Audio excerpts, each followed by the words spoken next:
இன்னைக்கு ரொம்ப அருமையான ஒரு தெலுங்கு படத்தை நம்ம பார்க்க போறோம். படத்தோட பேரு ஹத்யா. அரசியல், குடும்பம், பணம், அதிகாரம் இது எல்லாமே ஒரு கொலையில சம்பந்தப்பட்டிருந்தா உண்மையான கொலையாளியை கண்டுபிடிக்கிறதுல எவ்வளவு குழப்பம் இருக்குங்கிறத இந்த படம் பார்த்து நீங்க தெரிஞ்சுக்கலாம். இந்த படத்துல வர்ற கதைக்கும் நிஜத்துல யாராவது ஒருத்தவரோட இதெல்லாம் ஒத்து போச்சுன்னா எந்த சம்பந்தமும் இல்லைன்னு சொல்லி தான் படத்தை ஆரம்பிக்கிறாங்க. ஏன்னா ஆந்திரால 1-2 குடும்பம் சம்பந்தப்பட்ட கதையோட இந்த கதை ஒத்து போறாப்ல பொதுமக்களுக்கு மத்தியில அந்த டாக் வரும். அது வேணாம் அப்படின்றதுக்காகத்தான் இது எல்லாம் முழுக்க கற்பனைன்னு போட்டு இந்த படம் ஆரம்பமாகுது. என்ன ஏதுங்கிறத வாங்க படம் பார்த்து தெரிஞ்சுப்போம். முழுக்க விசாரணை தான். முடிஞ்சா குற்றவாளியை கண்டுபிடிங்கிறாப்ல வரும். கிளைமேக்ஸ்ல எனக்கு 2 பேர் மேல சந்தேகம் இருந்தது. அந்த 2 பேரையும் ஆப்ஷன் 1, 2ன்னு கொடுத்துருக்கேன். ஃபுல்லா பார்த்துட்டு ஆப்ஷன் 1 ஆப்ஷன் 2 யார் குற்றவாளிங்கிறத கமெண்ட் பண்ண மறந்துடாதீங்க. வீடியோக்குள்ள போலாமா? இந்த படத்தோட ஸ்டார்டிங் சீன்ல அதிகால வேலை. அந்த ஊர்ல பெரிய மனுஷன் ஒரு அரசியல்வாதி ஒருத்தவர் சிஎம் ஓட சித்தப்பா. அவர்கிட்ட வேலை பார்க்கிறவரோ வேலை கிளம்புறாரு. வீட்டுல விசேஷம் இருக்குது, வெளியில இங்க அமுச்சிட போறாரு முதலாளின்னு சொல்லும்போது, ஏய் நம்ம வீட்டுல விசேஷம்னு அவளுக்கு தெரியும்பா, அதனால அவர் என்ன வெளியில எல்லாம் அனுப்ப மாட்டார், போயிட்டு நான் வந்துடுறேன் அப்படின்ட்டு கிளம்பி வராங்க. இன்னொரு வீட்டுல ஒலை கொதிக்குது. வயசான ஒரு பெரியவர் கஷ்டப்பட்டுக்கிட்டு இருக்கிறார். அதே அரசியல்வாதியோட வீட்டுல வேலைக்காரி அவங்க வேலை பார்க்கறாங்க போல தெரியுது. புருஷன் கொஞ்சம் இப்பயும் அப்பயும் இருக்கிறாரு. பையனை உசிப்பி விட்டு சீக்கிரம் என்ன கொண்டு போய் அவர் வீட்டுல இறக்கி விடு, எந்திரிக்கும் போது நான் இல்லைன்னா அப்புறம் சத்தம் போடுவாப்ல, வா போலான்னு அவங்க கிளம்பி வராங்க. வேலைக்காரம்மா வீட்டுல விசேஷம் வச்சிருக்கிற நம்ம பிஏ அவரும் வந்துட்டாரு சீக்கிரம். பின்னாடி வேலைக்காரம்மா வந்துட்டாங்க. பையன் வந்துட்டாப்ல. ஆனா நியூஸ் பேப்பர் அப்படியே கிடக்குது. இவன் தான் எடுத்து செக் பண்றாரு. சார் இன்னும் எந்திரிச்சாப்ல தெரியலையே, பொதுவா சீக்கிரம் எந்திரிச்சிருவாப்லையேன்னு சரி நான் பாக்கியம்மாவுக்கு கால் பண்றேன்னு கால் பண்றாங்க. அம்மா பாக்கியம்மா, சார் இன்னும் எந்திரிக்கலையம்மா அப்படின்னு சொன்னதும் ராத்திரி தூங்குறது கொஞ்சம் லேட் ஆச்சு, அதனால அசந்து தூங்குறாரோ என்னவோ, டிஸ்டர்ப் பண்ண வேண்டாம் அப்படின்னு சொல்லிடுறாங்க. பொண்டாட்டியா யாருன்னு தெரியல, ஏதோ ஒரு அம்மா பாக்கியம்மான்னு. சரின்னு இவரும் காலை கட் பண்றாரு. ஆனா வேலைக்காரம்மாவோ அவங்க அப்படி சொல்லிடுவாங்க, ஆனா ஏன் உசுப்புலன்னு எந்திரிச்சதும் கண்டிப்பா முதலாளி நம்மளை திட்டுவாரு, எதுக்கு சும்மா கதவை தட்டி பாருங்க அப்படின்னதும் சரிடி எல்லாரும் போய் கதவை தட்டி பாக்குறாங்க, ஜன்னலை தட்டி பாக்குறாங்க. ஒரு பெரியவர் செக்யூரிட்டியா என்னன்னு தெரியல, அவரு மட்டும் கொல்லப்புறத்து டோர் வழியா உள்ள போறாரு. ஓடியாங்கன்னு கூப்பிடுறாரு. எல்லாரும் ஓடி போய் பாக்குறாங்க. ஓடி போய் பார்த்தா ரத்த வெள்ளத்துல செத்து போய் கிடக்குறாரு முதலாளி. இப்ப இவர் இறந்து போய் கிட்டத்தட்ட ஒரு 3 மாசம் ஆயிப்போச்சு. 3 மாசத்துக்கு பிறகு இந்த கேப்ல எலெக்ஷன் நடந்து முடிஞ்சு அந்த சொந்தக்கார பையன் சிஎம்மாவும் ஆயிடுறாரு. அவர் ஒரு உயரதிகாரியா வர சொல்லிருக்காங்க. நம்ம படத்தோட ஹீரோயின் இவங்க தான். அவங்களை கூப்பிட்டு இந்த கேஸ் நான் உங்ககிட்ட ஒப்படைக்கிறேன், எனக்கு சித்தப்பாவா இருந்தாலும் கிட்டத்தட்ட அப்பா மாதிரி அவ்வளவு பாசமா என்கிட்ட நடந்துகிட்டாரு, எனக்கு ஒரு நல்ல அரசியல் வாழ்க்கை அமைச்சு கொடுத்ததும் அவர் தான், அதனால இந்த கேஸ் நீங்க கொஞ்சம் நல்லபடியா முடிச்சு கொடுக்கணும்னு கேட்டுக்கிறாரு சிஎம். பெரிய ஒரு சீனியர் கிட்ட இந்த ஒர்க்கை ஒப்படைப்பீங்கன்னு பார்த்தா என்கிட்ட ஒப்படைக்கிறீங்கன்னு இந்த அம்மா ஓப்பனா கேக்குது. நானே நம்ம சிஸ்டத்தை நம்பலன்னா அப்புறம் பொதுஜனம் எப்படி நம்புவாங்க, உதாரணமா நான் இருக்க கூடாதா அப்படின்னு கேட்கிறார். வாஸ்தவமான பேச்சு தான். சரின்னு கேஸ வாங்கிட்டு கிளம்புறாங்க. போற வழியில கால் விஷால்னு யாரோ பேசுறாப்ல. நாளைக்கு கோர்ட்டுக்கு போறாப்ல அந்த விஷாலும் நம்ம ஹீரோயினும் பிளான் பண்ணிருக்காங்க. ஆனா கோர்ட்டுக்கு வர முடியாது, முதலமைச்சரோட சித்தப்பா கேஸ என்கிட்ட ஒப்படைச்சிருக்காங்க, கேஸ் எவ்வளவு சென்சிட்டிவ்னு உனக்கு தெரியும்ல கொஞ்சம்பா அப்படின்னு கேட்க, சரி ஓகே இது ஒண்ணு எனக்கு புதுசு இல்ல, சரி பார்க்கலாம்னு சொல்லிட்டாரு விஷால். போலீஸோட ஹெட் குவார்டர்ஸ்ல கேஸ் சம்பந்தப்பட்ட ஃபைல மேலதிகாரி ஒருத்தவர் கொடுக்குறாரு. இவ்வளவு சீனியர்ஸ் எல்லாம் இருக்கும்போது அவங்களெல்லாம் விட்டு உங்ககிட்ட எதுக்கு சிஎம் இந்த வேலையை கொடுத்தாருன்னா எனக்கு புரியலங்கிறாரு அவரு. ஆனா அவர் மீன் பண்ணது ஏதாவது இருக்குமோ அப்படிங்கிறாப்ல இன்டெரக்டா நக்கல் பண்றாப்ல. ஆனா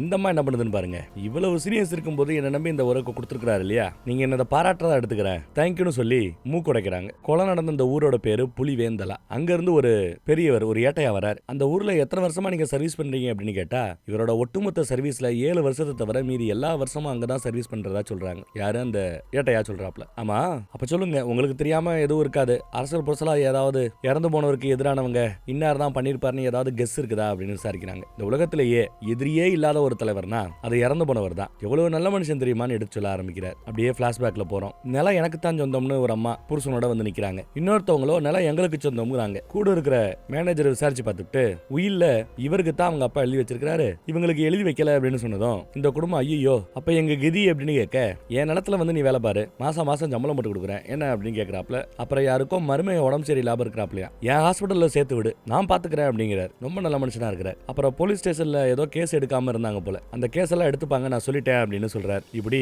ஊருக்கே நல்லவரா இருக்கிறவர் தான் சிஎம் ஓட சித்தப்பா. தொகுதியில தெருவா இறங்கி வேலை பார்க்கக்கூடிய ஒரு ஆள். அவரை சுத்தி எப்பவுமே ஜனங்க இருப்பாங்களாம். கவர்மெண்ட் பாதுகாப்புக்காக கொடுத்திருப்பாங்கல்ல துப்பாக்கி ஏந்திய போலீஸ் பாதுகாப்புன்னு, அதை தவிர வேற யாரையுமே கூட சேர்த்துக்க மாட்டாரு, செக்யூரிட்டியா வச்சுக்க மாட்டாராம். ஏன் அப்படின்னு கேட்டா நான் ஜனங்கள்ல ஒருத்தன், எனக்கு எதுக்கு செக்யூரிட்டி அப்படின்னு கேட்கக்கூடிய ஒரு ஆள். அதனாலதான் ஊர்ல எல்லா பேரும் எதிரிகளையே சம்பாதிக்காத ஒருத்தர் அப்படின்னு சொல்லுவாங்களாம். அப்போ எதிரிகளே சம்பாதிக்காத ஒருத்தரோட கண்ணுக்கு தெரியாத அந்த எதிரி யாருங்கிறத நாம கண்டுபிடிக்கணும். அது யாரா இருக்கும்னு இந்த அம்மா யோசிக்குது. அடுத்து அந்த வீட்டுக்கு வராங்க. கொலை நடந்த இடம் அது ஒரு 1 ஏக்கர் ப்ராப்பர்ட்டி. நடுவுல 2500 சதுர அடியில ஒரு பங்களா. அந்த ஏரியாவோட இன்ஸ்பெக்டர் வந்து வீட்டை பத்தி எல்லாம் எடுத்து சொல்லிட்டு இருக்கிறார். 2 என்ட்ரி இருக்கு, 2 எக்ஸிட் பாயிண்ட் இருக்குதான். ஒன்னு ஃப்ரண்ட் டோர், இன்னொன்னு கொல்லப்புறத்து டோர். கொல்லப்புறத்து டோர் வழியா தான் உள்ள போய் கொலையை பார்த்திருக்கிறதா சொல்றாரு. இங்க இப்போ சிசிடிவி கேமரா எல்லாம் பிக்ஸ் பண்றத பார்க்க முடியுது. கொலை நடந்த அன்னைய ராத்திரிக்கு அடுத்த காலையில நாள்ல பின்பக்க டோரு பூட்டப்படல, திறந்திருக்கு. அது வழியா தான் உள்ள போய் பாத்துருக்காங்கன்னு சொல்றாரு. கதவை ஃபோர்ஸ் பண்ணி திறந்திருக்காங்களா அப்படின்னு கேட்க, இல்ல ஃபோர்ஸ் பண்ணி கதவை திறந்தாப்புல தெரியல அப்படிங்கிறாரு இன்ஸ்பெக்டர். அடுத்து இறந்து போனவரோட பெட்ரூமுக்கு வரோம். இங்க ஃபுல்லா ரத்தமா இருந்தது. இப்போ தொடச்சு வச்சாப்புல கிளீனா இருக்குது. பெட்ரூமோட இருந்த அட்டாச்சு பாத்ரூம்குள்ள தான் இறந்து போனவரோட டெட் பாடி கிடந்ததா சொல்றாங்கன்னு அவர் இன்ஃபார்ம் பண்றாரு. இப்ப எல்லாம் கிளீன் பண்ணி நீட்டா இருக்குது. அப்புறம் அவரோட பொண்ணு வராங்க, இறந்து போனவரோட பொண்ணு. சிஎம் அண்ணே சொன்னாப்ல, ஆனா இவ்வளவு சீக்கிரமா நீங்க வருவீங்கன்னு தெரியாது, வாங்க பேசுவோன்றாங்க. உங்களுக்கு ஃபர்ஸ்ட் இன்ஃபர்மேஷன் எப்போ வந்ததுன்னு கேட்க, காலையில 6:15 இருக்கும். ஹைதராபாத்ல எங்க வீடு. கால் பண்ணி இந்த மாதிரி வேலைக்காரங்க தான் மேட்டர் சொன்னாங்க. அப்புறம் கிளம்பி ஊருக்கு வந்தாச்சுங்கிறாங்க. அப்படி வர வழியில பெட்ரோல் பங்க்ல தான் இறந்து போன எங்க அப்பாவோட போட்டோ எடுத்து அனுப்பிச்சு விட்டாங்க. பாக்குறதுக்கே கஷ்டமா இருந்தா சொல்லி வருத்தப்படுறா அழுகிறா. அடுத்த நாள் மதியத்துக்குள்ள நாங்க எங்க வந்துட்டோம், வீட்டுக்கு வந்துட்டோம். ஆனா மதியம் நாங்க வீட்டுல வந்து பார்க்கும்போது எதுவுமே நடக்காதபடி வீடு கம்ப்ளீட்டா தொடச்சி எடுத்தாப்புல அவ்வளவு கிளீன் பண்ணி வச்சிட்டாங்க. அது எப்படி சாத்தியம் அப்படின்னு கேக்குறாங்க. கிரைம் சீன், போலீஸ் எல்லாம் வரணும், கிரைம் சீன் அப்படியே வச்சிருக்கணும், அப்பதான் தடயங்களும் ஆதாரங்களும் கிடைக்கும். அதெல்லாம் விட்டுவிட்டு சுத்தபத்தமா வீட்டை கிளீன் பண்ணணும்னு எப்படி ஒரு அசால்ட்டா ஜாக்கிரதையா போலீஸ் செயல்பட்டதுன்னு சொல்லி திட்டுறாங்க. வேலைக்காரங்க யாராவது இறந்து போன வீடு கிளீனா இருக்கணும்னு சொல்லி இப்படி ஏதாவது பண்ணிட்டாங்களா என்னன்னு தெரியல. அதை பத்தி யாரும் பேசிக்கல. அப்போ கண்ணாடி போட்ட ஒருத்தர் வர்றாரு. இவர் தான் இறந்து போனவரோட மருமக. அறிமுகப்படுத்தி வைக்கிறாங்க மக. நோட் பண்ண, சிசிடிவி கேமராலாம் இப்பதான் பிக்ஸ் பண்றீங்க, ஏன் முன்னாடியே பிக்ஸ் பண்ணலான்னு கேட்கறதுக்கு அவங்க ரெண்டு பேரும் ஒரு மாதிரியா ரியாக்ட் பண்றாங்க. அப்பதான் நம்ம இன்ஸ்பெக்டர், மேடம் ஒரு நிமிஷம் வெளியில கூட்டு வந்து, சார் கொஞ்சம் லேடிஸ் விஷயத்துல கொஞ்சம் முன்ன பண்ண, அதனாலதான் ஃபேமிலியில யாராவது சிசிடிவி கேமரா இன்ஸ்டால் பண்ண சொன்னா வேணாம்னு அவர் அவாய்ட் பண்ணிக்கிட்டே இருந்தாரு. இப்படி இவங்க வெளியில பேசிட்டு வராங்க. உள்ள பார்த்தா மருமக இந்த அம்மாவோட புருஷன். கால் தொடர்ந்து வந்துகிட்டே இருக்கு, என்ன சொல்லட்டும்னு கேட்க, என்கிட்ட பேசுறதுக்கு என்ன இருக்கு அப்படின்னு அந்த அம்மா பேசிக்குது. எந்த காலு யாரை பத்தி ஒன்னும் புரியப்படல. இதெல்லாம் வெளியில பேசிக்கிற பேச்சு தான் இந்த பக்கத்துல இன்ஸ்பெக்டர் சொல்லி கொடுக்குறாரு. எடுத்து சொல்றாரு, வெளியில இந்த மாதிரி பேசிக்கிறாங்கன்னு. உண்மையோ பொய்யோ தெரியாது. சரி நாளைக்கு பார்க்கலாம் சொல்லி கார்ல ஏறி கிளம்பியாச்சு. அந்த ஊர்ல ஒரு கெஸ்ட் ஹவுஸ்ல தான் இவங்க தங்கி இருக்காங்க. போன் பேசிட்டே வராங்க. அம்மா கோர்ட்ல எப்படி சமாளிச்சே அப்படின்னு. டிவோர்ஸ் மேட்டர் இல்லையா, கொஞ்சம் திங்க் பண்றதுக்கு டைம் வேணும்னு கேட்டு டைம் வாங்கி இருக்கதா சொல்ல, ஓகே வெரி குட் அப்புறம் பேசலாம்னு சொல்லிட்டு காலை கட் பண்றாங்க. அடுத்த நாள் காலையில டியூட்டிக்கு மறுபடியும் வந்துட்டாங்க. அந்த டிஸ்ட்ரிக்டோட ட்ரைனிங் சென்டர் ஏரியா அது. பொக்கெல்லாம் கொடுத்து வரவேற்கிறாங்க இருக்கிற ஆட்கள் எல்லாம். எல்லாரோட அறிமுகமும் முடிஞ்ச பிறகு கொலை நடந்த அன்னைக்கும் சரி, கொலை நடந்ததுக்கு முந்தின நாளும் சரி, யார் கூட எல்லாம் பேசினாரு, யாரையெல்லாம் பார்த்தாரு, எல்லா டீட்டெயிலையும் கேதர் பண்ணுங்கன்னு அங்க இருந்து ஆரம்பிக்கிறாங்க. எல்லாருக்குமே கேஸ் ஃபைலோட காப்பீஸ் கொடுக்கப்படுது. கேஸ் ஃபைல்ல அவர் இறக்குறதுக்கு முந்தின நாள் தான் சொந்தக்கார பையனை சிஎம் ஆக்கணுன்றதுக்காக ஏதோ வாஸ்து வேலையெல்லாம் பார்த்திருக்கிறார் போல. ஒரு ஃபேமஸான ஜோசியரை வர வச்சிருக்கிறார். அவர் தான் வாஸ்துவை கணிச்சு கொல்லப்புறத்து பக்கம் ஒரு டோர் வைக்கணும், அப்பதான் வாஸ்து சரியா வரும், அரசியல்ல நல்லது நடக்கும் இருக்காப்ல. என் அண்ணன் மகன் ஜீவன், அவன் இந்த தடவை எலெக்ஷன்ல ஜெயிக்கணும், முதலமைச்சர் ஆகணும், அதுக்காக நான் எதை வேணாலும் இடிக்கவும் மாத்துறதுக்கும் தயாராக இருக்கிறதா எடுத்து சொல்லிட்டு இருப்பார். அப்புறம் தான் அண்ணன் மகன் ஜீவனோட வீட்டுக்கும் போயிருக்கிறார் ஜோசியரை கூட்டிட்டு. சித்தப்பா வீட்டுல வாஸ்துக்கு என்ன பண்ணணுமோ பண்ணிடுவாங்க. அடுத்து முதலமைச்சராக வேண்டிய ஜீவனோட வீடு வாஸ்துப்படி கரெக்டா இருந்தா தானே முதலமைச்சராக முடியும், தேர்தலில் ஜெயிக்க முடியும். சோ வாஸ்து பாக்குறதுக்காக அங்க கூட்டு போயிருப்பார் போலன்னு இன்னொருத்தர் எடுத்து சொல்றாரு. அப்புறம் மதியம் தான் வீட்டுக்கு வந்துடுறாரு. கட்சி நிர்வாகிகள் சில பேர் பார்க்க வந்திருக்காங்க. அவங்களோடய சேர்ந்து லஞ்ச் சாப்பிட்டு இருக்காரு. அப்புறம் மதியம் 2:30 மணிக்கு தன்னோட நம்பிக்கைக்குரிய ஒருத்தர், பேரு கங்காவா, கங்கா ரெட்டியா, அவர் வீட்டுக்கே போய் பார்த்திருக்கிறார். வண்டியில ஏத்திக்கிட்டார். கட்சி நிர்வாகி ரவீந்திரன் யாரோ ஒருத்தரை பிக்கப் பண்ணிக்கிட்டு தேர்தல் பிரச்சாரத்துக்காக கார்ல கிளம்பி போயிட்டு இருக்காங்க. அப்புறம் பிரச்சார வேலை. அப்புறம் பிரச்சாரத்தை முடிச்சிட்டு அன்னைக்கு ராத்திரி 9 மணிக்கு அதே ஏரியால சுயேட்சை வேட்பாளரா மாயாவதினு யாரோ ஒருத்தவங்க இருக்கிறாங்க போல, தேர்தலில் நிக்கிறாங்க போல. அவங்கள பாக்குறதுக்காக போயிருக்கிறார். அவங்கள சேர் போட்டு உட்காருங்கன்னு பேசுறாங்க. என்ன அங்க பேசிக்கிட்டாங்கன்னா, நீ சுயேட்சையா போட்டி போட்டேன்னா நாங்க இந்த பக்கத்துல எங்க கட்சி சார்பா போட்டி போட்டுட்டு இருக்கும்போது குரூப் 2 உடையும், வாக்கு 2 உடையும். அதுக்கு பதிலா சுயேட்சையா போட்டி போடுற அந்த பிளானை விட்டுவிட்டு என் கட்சியிலேயே வேட்பாளராக வைக்கிறவன என் கட்சி சார்பாவே போட்டி போடு, எப்படி எங்க கட்சி தான் ஆட்சிக்கு வரப்போது, என் சொந்தக்கார பையன் ஜீவன் தான் சிஎம் ஆக போறான் அப்படின்னு எல்லாம் பேசி பாக்குறாரு. அவங்க எதுக்கு நான் யோசிச்சு பார்த்துட்டு சொல்றேனே அப்படிங்கிறாங்க. சரி நல்லா யோசிச்சு சொல்லுங்க வரேன்னு வணக்கத்தை வச்சுட்டு எந்திரிச்சிட்டார். நைட்டு 9:30 மணிக்கு வீட்டுக்கு வந்துட்டார். அடுத்த நாள் காலையில 6:15 இருக்கும்னு நினைக்கிறேன். கொல்லப்புறத்து வரியா உள்ள வந்து வேலை பார்க்கறவங்க தான் இறந்து போய் கிடக்கிறத பார்த்துருக்காங்கன்னு அப்டேட் கொடுக்குறாங்க. அப்புறம் இந்த செய்தி சொந்தக்காரங்களுக்கு எல்லாம் பரவுது. அதுல அபிலேஷ் ரெட்டின்னு ஒரு எம்பி, அவருக்கு கால் பண்ணி இன்ஃபர்மேஷன் யாரோ சொல்லியிருக்காங்க. எதுக்கு அவருக்கு கால் பண்ணி இன்ஃபர்மேஷன் கொடுத்தாங்கன்னு நம்ம ஹீரோயின் கேட்டா, ஏன்னா அந்த டைம்ல க்ளோசஸ்ட் ரிலேட்டிவ்ஸ், நெருங்கிய சொந்தமெல்லாம் ஹைதராபாத்ல இருந்தாங்க. சோ வேலை எடுத்து பண்ணணுன்றதுக்காக பக்கத்துல இருந்த சொந்தம்னு பார்த்தா அந்த அபிலேஷ் ரெட்டி எம்பி தான் சொந்தம் போல. சோ அவருக்கு இன்ஃபர்மேஷன் கொடுக்கப்பட்டது. அவர் அப்புறம் லோக்கல் மீடியாக்கும் மித்த மீடியாக்கும் சொல்ல ஆரம்பிக்க காட்டு தீ மாதிரி அப்புறம் ஒட்டுமொத்த மாநிலத்துக்கு இந்த செய்தி பரவிட்டதா எடுத்து சொல்றாங்க போலீஸ்காரங்க. கொலை நடந்த மேட்டர் வெளியில வந்த பிறகு அன்னைக்கு தான் கம்ப்ளைண்ட் கொடுக்கப்படுது. ஸ்டார்டிங்ல எஃப்ஐஆர் எப்படி போட்டிருக்காங்கன்னா, வினோதமான சாவுங்கிற அந்த பிரிவின் கீழே தான் போட்டிருக்காங்க. அப்புறம் மதியத்துக்கு மேலதான் அதை ஒரு கொலைன்னு செக்ஷனை மாத்தி ரெஜிஸ்டர் பண்றாங்க. இறந்தவர் கைப்பட எழுதின ஒரு லெட்டர் கூட கிடைச்சதா சொல்றாங்க. அந்த லெட்டர் இப்ப எங்க இருக்குன்னு கேட்டா ஃபாரன்சிக் டிபார்ட்மெண்ட் கிட்ட இருக்குதா, தடயவியல் துறை கிட்ட இருக்குதா. அது அப்புறம் மோப்பநாய்களை விட்டு வீடு முழுக்க அலைய விட்டது. சுற்று வட்டாரத்துல அந்த பங்களால வந்து சிசிடிவி கேமரா இல்ல. சோ சுற்று வட்டாரத்துல இருந்த சிசிடிவி கேமரா, சுற்று வட்டாரத்துல இருந்த விட்னஸ், அவரோட விசாரணை, யாரு குற்றவாளியாக இருக்கலாம்னு பிரைமரியா ஒரு சஸ்பெக்ட டிடெக்ட் பண்ணுவாங்கல்ல, சந்தேகப்படுவாங்கல்ல, அந்த மாதிரி யாரெல்லாம் சந்தேகப்படலாம்னு ஒரு லிஸ்ட் ரெடி பண்றாங்க. அப்புறம் விசாரணை நடந்திருக்குது. இதெல்லாம் அந்த 3 மாசத்துல நடந்த கதை. சரி, தடயவியல் துறை கிட்ட இருந்து எந்த ஒரு ஆதாரமும் கிடைக்கலையான்னு கேட்டா, அங்க இருந்த அத்தனை ரத்தமுமே இறந்து போனவரோட ரத்தம் தானே. அது போக ஏதோ ஒரு முடியோட சாம்பிள், ஏதோ ஒரு பொட்டு கிடைச்சிருக்குது, ஒரு 3 ஃபிங்கர் பிரிண்ட் கிடைச்சிருக்குது. இந்த 3யுமே இவங்க கிட்ட இருக்கிற ரெக்கார்ட்ஸ் கூட மேட்ச் பண்ணி பார்த்திருக்காங்க. டிஎன்ஏ மேட்சஸ் ஏதாவது ஆகுதான்னு. இப்ப வரைக்கும் மேட்ச் எதுவும் கண்டுபிடிக்கப்படலையா. மோப்பனாய் அதை வச்சு எதுவும் கண்டுபிடிக்கப்படலையா. சரி, சிசிடிவிலாம் அதுல இருந்து ஏதாவது லீடு, அங்க இருந்து லீடு ஒண்ணு உருப்படியா கிடைக்கலையா. சரி, சந்தேகத்துக்கான ஒரு பட்டியல்னு ஒண்ணு வச்சிருப்பாங்கல்ல, அது அப்படின்னு கேட்க சந்தேக லிஸ்ட்ல யார வச்சிருக்காங்கன்னு பாருங்க. 3 பேரை. ஒருத்தர் நம்ம பிஏ, ரெண்டாவது விசுவாசமா கூடயே ஒருத்தர் தெரிவார்ல கங்கா ரெட்டின்னு அவரு, அப்புறம் 3வது ஒரு பையன் பேரை சொல்றாங்க. இவங்க 3 பேரையுமே சந்தேகத்துல வச்சிருக்காங்களாம். ஏன் அப்படின்னு கேட்டா, ஆதாரங்களை அழிச்ச அந்த குத்தத்தின் கீழே அவங்க 3 பேர் மேலேயும் கேஸ் ஃபைல் போட்டிருக்காங்க. ஏன்னா அடுத்த நாள் வீட்டை கூட்டி பெருக்கி ஏதாவது பண்ணிருப்பாங்களா, அதனால அந்த மாதிரி கேஸ் போட்டிருக்காங்களா, அதுல என்ன கிளாரிட்டி கொடுக்காமயே எடுத்துட்டு போறது ஏன்னு நமக்கு பிடிபடல. ஆக மொத்தம் உருப்படியா ஒரு சிங்கிள் லீடு கூட இந்த கேஸ்ல இல்ல. அப்படித்தானே அப்படின்னு கேட்க எல்லா போலீஸும் தலகுனியத்தான் செய்யறாங்க. இதை இந்த போக்குல விசாரிச்சா சரிப்பட்டு வராது, வேற மாதிரி தான் விசாரிக்கணும்னு விசாரணையை மாத்தி பாக்குறாங்க. இதோ லோக்கல் ரவுடிஸை கூட ரவுண்ட் பண்றாங்க. அதை பத்தி எல்லாம் போன்ல யாருக்கும் அப்டேட் கொடுத்துட்டு இருக்காங்க. இவங்க டீம் எல்லாம் எப்படி போயிடுச்சுன்னு அவன் விசாரிக்கிறாரு யாரோ. அதான் அந்த கோர்ட்ல லேட் ஆயிட்டு இருக்குன்னு ஏதோ சொல்லிட்டு இருந்தாருல அவரு. புருஷனா அண்ணனா முறைய சொல்லி ஏதாவது கூப்பிடுங்கடா. அந்த பக்கம் பேசுற அந்த கேரக்டர் யாரு என்னன்னு இப்ப வரைக்கும் நமக்கு தெரிய மாட்டேங்குது. ஆனா அப்டேட்டை மட்டும் கொடுக்குறாங்க. இதுக்கு முன்னாடி ஏதோ ஒரு கேஸ்ல தான் கூட ராம்னு ஒருத்தர் வேலை பார்த்திருக்காரு.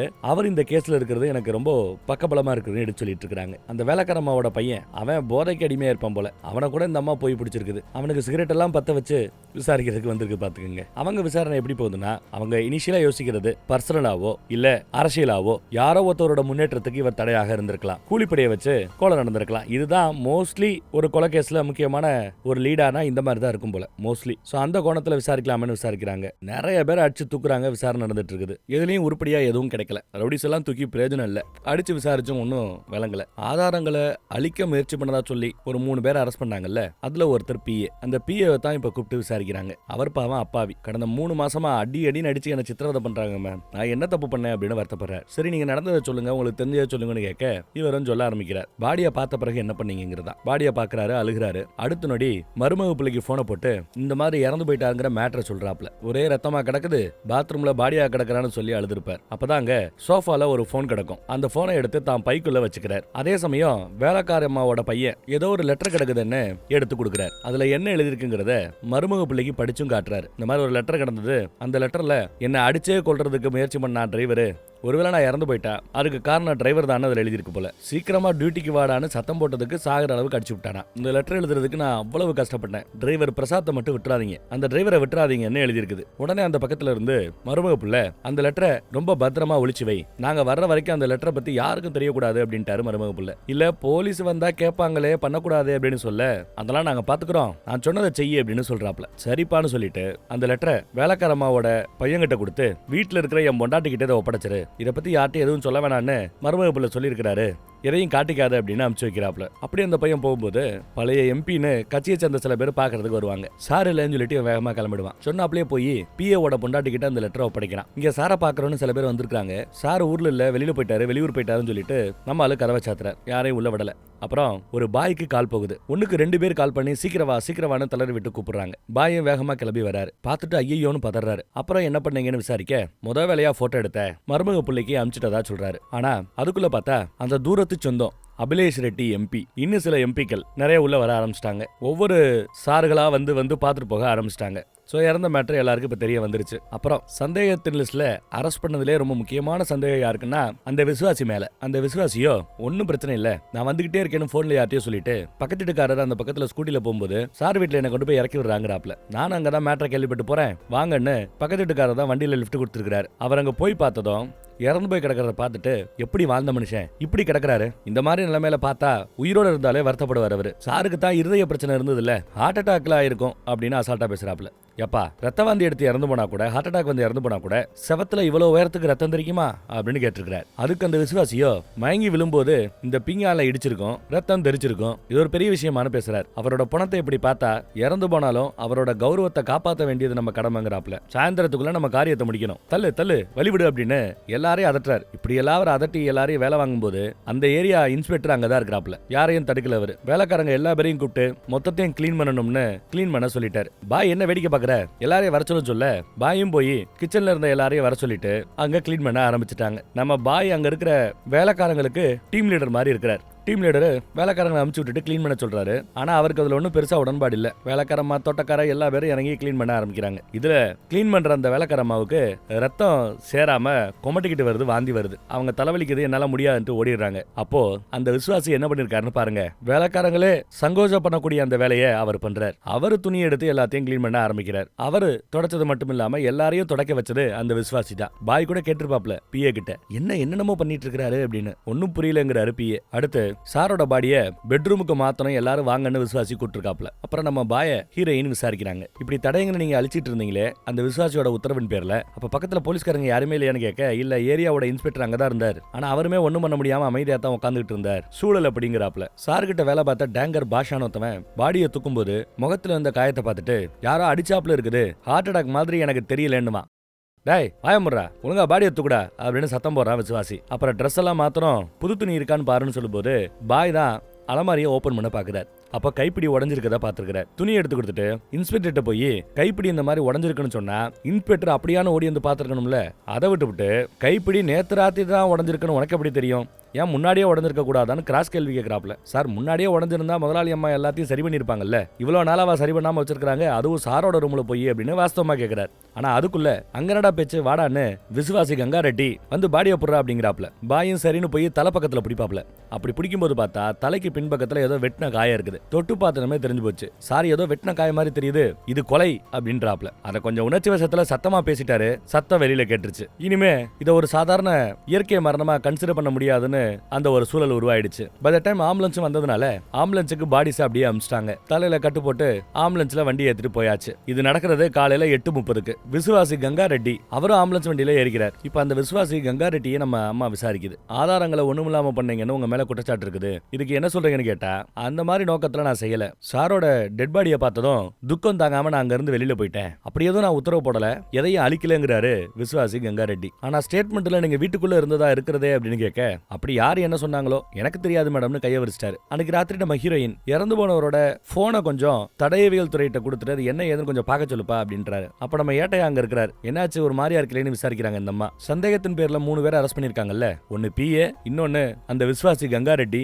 மூணாவது வேலைக்கார அம்மாவோட பையன். அவரோட அப்பா தான் இப்பயும் இழுத்துக்கிட்டு இருந்தார்ல, ஹாஸ்பிட்டல்ல படுத்த படுக்கையா இருக்கிறாரு. அப்பாவை பாக்குறதுக்காக ஜெயில இருந்தவன, விசாரணை கைதியா இருந்தவன ஹாஸ்பிட்டலுக்கு கூட்டு போயிருக்கிறாரு இவர் ஏட்டையா. போய் பாருன்னு கைவிலங்க அவுத்து விட்டு ஃப்ரீயா அலோவ் பண்றாரு. ஐயோன்னு இதெல்லாம் பார்த்து வேலைக்காரமா வருத்தப்படுது. அடிச்சாங்களான்னு விசாரிக்குது. இப்படி புள்ளைய மாட்டடிக்கிறாப்புல அடிச்சிருக்கீங்களே, சின்ன புள்ளையா அப்படின்னு அழுகுறாங்க அந்த அம்மா. பாவம் நிம்மதியா அன்னைக்கு வீட்டுல தூங்கிக்கிட்டு இருந்த புள்ளைய என்ன கொண்டு போய் இறக்கி விடுறான்னு நான் தான் உசுப்பி விட்டேன், இப்போ நீ ஜெயில கிடக்கிறதுக்கு நான் தாடா காரணம்னு சொல்லி அந்த அம்மா அழுகுது.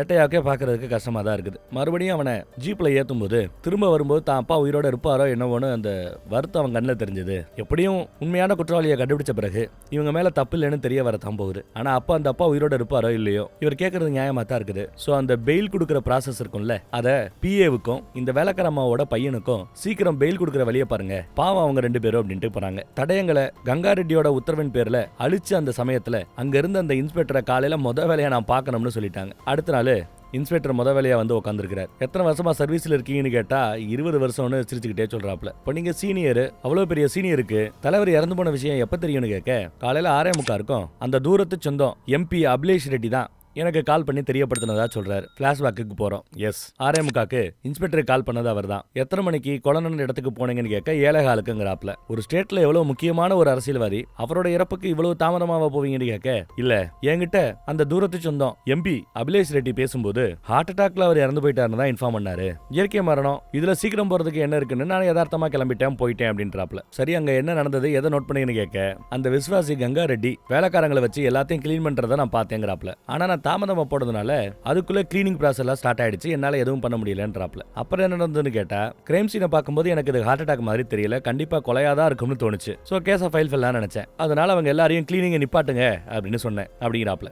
ஆனா அவங்க நிறுத்தலையா. ஆனா அங்க இருந்த பூஷன் சரத்னு 2 பேர், யோ போய் முன்னாடி உட்காரியா அப்படின்னு சத்தம் போட்டாங்க. எனக்கு அது வழி தெரியாம அப்படியே இருந்துட்டேன். இருந்தாலும் அந்த விசுவாசி கங்கா ரெட்டியை நான் தானே அரெஸ்ட் பண்ணேங்கிறாப்ல. சரி, பிஏவை கூட்டிட்டு போய் கம்ப்ளைண்ட் வாங்கினீங்கல்ல, அதையே சந்தேகத்துக்குரிய மரணம்ங்கிற அந்த செக்ஷனுக்கு கீழே ஃபைல் பண்ணீங்க அப்படின்னு கேட்கறாங்க. ஏன்னா கொலை நடந்தாப்புல தெரிஞ்சிச்சு அப்படின்னு நீங்க சொல்லும் போது செக்ஷன் 302க்கு கீழே கொலைன்னு தானே ஃபைல் பண்ணிருக்கணும்னு கேட்க, அப்ப என்கிட்ட சரியான எவிடன்ஸ் இல்லங்கிறாரு. அன்னைக்கு மதியம் 3 மணிக்கு தான் இறந்தவரோட மருமக இறக்கிறதுக்கு முன்னாடி தன் சாவுக்கு டிரைவர் தான் காரணம்னு ஒரு வாக்குமூலம் எழுதி வச்சுட்டு இறந்து போனார்ல, அந்த வாக்குமூல கடிதத்தை கொண்டு வந்து கொடுத்தார். அதன் பிறகுதான் நானு கேஸையே கொலைன்னு 302 பிரிவின் கீழே ரிஜிஸ்டர் பண்ணதா சொல்றாரு இன்ஸ்பெக்டர். இறந்தவரோட அந்த லெட்டர் வாக்குமூலம் அது இல்லைன்னா நடந்தது கொலைன்னு உங்களுக்கு தெரியாது, அந்த லெவலுக்கு நீ முட்டாளையா அப்படின்னு கேக்குறாங்க. சரி, இதெல்லாம் இருக்கட்டும். இதெல்லாம் நடக்கிறது புலிவேந்திரா கிராமத்துல. அந்த ஊருக்கு இன்ஸ்பெக்டரா உங்களை டிரான்ஸ்பர் போட்டது யாரு அப்படின்னு விசாரிக்கிறாங்க. அந்த ஆள் கொஞ்சம் ஓவரா பேசுவார். உன்ன மாதிரி தான் நானும் ஒரு கவர்மெண்ட் ஆபீசர் அப்படி இப்படின்னு. செம காண்டாரு இந்த அம்மா. சமுதாயத்துல ஒரு கிரிமினலை விட தன் வேலையை ஒழுங்கா செய்யாத ஒரு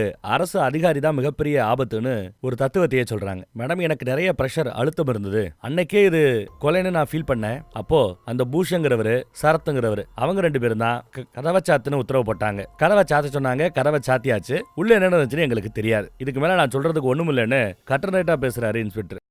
அடுத்து நம்ம ஹீரோயின் அந்த லெட்டரை கையில வச்சிருக்காங்க. கிரைம் சீனை கம்ப்ளீட்டா சுத்தபத்தமா கிளீன் பண்ணி எடுத்துட்டாங்க. சோ கிரைம் சீனை வச்சு யார் மேலேயும் நம்ம சந்தேகப்பட முடியாது. குற்றவாளி யாருங்கிற அந்த லீடு கிடைக்காது. வேற மாதிரி யோசிக்கணும். இந்த லெட்டரை அவரு சுயமா தான் எழுதினாரா, இல்ல கொலை பண்ணவங்க இந்த மாதிரி கட்டாயப்படுத்தி டிரைவர் மேல பழி போடுறாப்புல எழுத வச்சாங்களா, இதெல்லாம் நமக்கு தெரியாது. அதெல்லாம் பின்னாடி பார்ப்போம். ஆனா எடுத்ததுமே டிரைவர் பிரசாத் தான் என்ன அடிச்சான் அப்படின்னு எழுத ஆரம்பிச்சிட்டாலே அவனை விட்டுறாதீங்க அப்படின்னு வேணா கடைசியில முடிச்சிருக்கலாம். அதை விட்டுவிட்டு மறுபடியும் அந்த டிரைவர் பிரசாத்தை விட்டுறாதீங்கன்னு 2 தடவை அவரோட பேரை திரும்ப குறிப்பிடப்பட்டிருக்கிறது. அந்த டிரைவர் பிரசாத் அவன் கூட வேலை பார்த்த மித்த டிரைவர்ஸ் எல்லாரையும் விசாரிக்கணுங்கிறாங்க. அது போக இப்ப கொஞ்சம் வித்தியாசமா இவர் ஒருவேளை இறந்தா அது யாருக்கு லாபமாக இருக்கும், இந்த கோணத்துல நாம விசாரிச்சு பார்க்கலாம்னு யோசிக்கிறாங்க. பர்சனல் விஷயம், பொலிட்டிக்கல் விஷயம், பினான்சியல் விஷயம் எல்லாத்துலயும் முக்கல் வழங்க எல்லா டீடைல்ஸையும் கேதர் பண்ணுங்கன்னு உத்தரவு போடுறாங்க. டீமை 3ஆ பிரிக்கிறாங்க. டீம் ஏ பொலிட்டிக்கல் ஆங்கில விசாரிக்க போறது. அதுக்கு தலைமை தாங்கி நடத்த போறது யாருன்னா ராமு, நம்ம ஹீரோயினோட விசுவாசி. இதுக்கு முன்னாடி கேஸ்ல எல்லாம் ஒன்னா வேலை பார்த்தவர் ராமு. அடுத்து இன்னொருத்தவரை பர்சனல் ஆங்கிள் விசாரிக்க போறீங்க, அதோட டீம் லீடர் நீங்க தான். அடுத்து டீம் சி பினான்சியலாவோ இல்ல இந்த சொத்து தகராறு மித்த விஷயங்கள் செட்டில்மெண்ட் இப்படி இது சம்பந்தமான கோணத்துல நீங்க போணும். அப்புறம் மீதம் இருக்கிற கடைசி டீம் இந்த சிசிடிவி ஃபுட்டேஜ், ஃபாரன்சிக் டிபார்ட்மெண்ட் கொடுக்க போற ஆதாரம் அதையெல்லாம் வச்சு ஏதாவது ஒரு முடிவுக்கு வர முடியுமான்னு பாருங்கன்னு இப்படி வேலையை பிரிச்சு கொடுக்குறாங்க. அது போக முக்கியமான சாட்சிகள் எல்லாருவர்கிட்டையும் இந்த உண்மையை கண்டறியும் சோதனை இல்ல மயக்க மருந்து கொடுத்து உண்மையை கண்டறியும் சோதனைன்னு பலவிதமான விஷயங்கள் இருக்குது. அதெல்லாம் ப்ராப்பரா அவங்க கைதிகளே இதுக்கு நான் உடன்படுகிறேன்னு கையெழுத்து போட்டு கொடுக்கணும். சோ அவங்க கிட்ட இந்த அப்ரூவல் கையெழுத்தெல்லாம் வாங்க வேண்டியதை முன்னாடியே வாங்கி வச்சிருங்க. இது ரொம்ப சென்சிட்டிவான கேஸ்.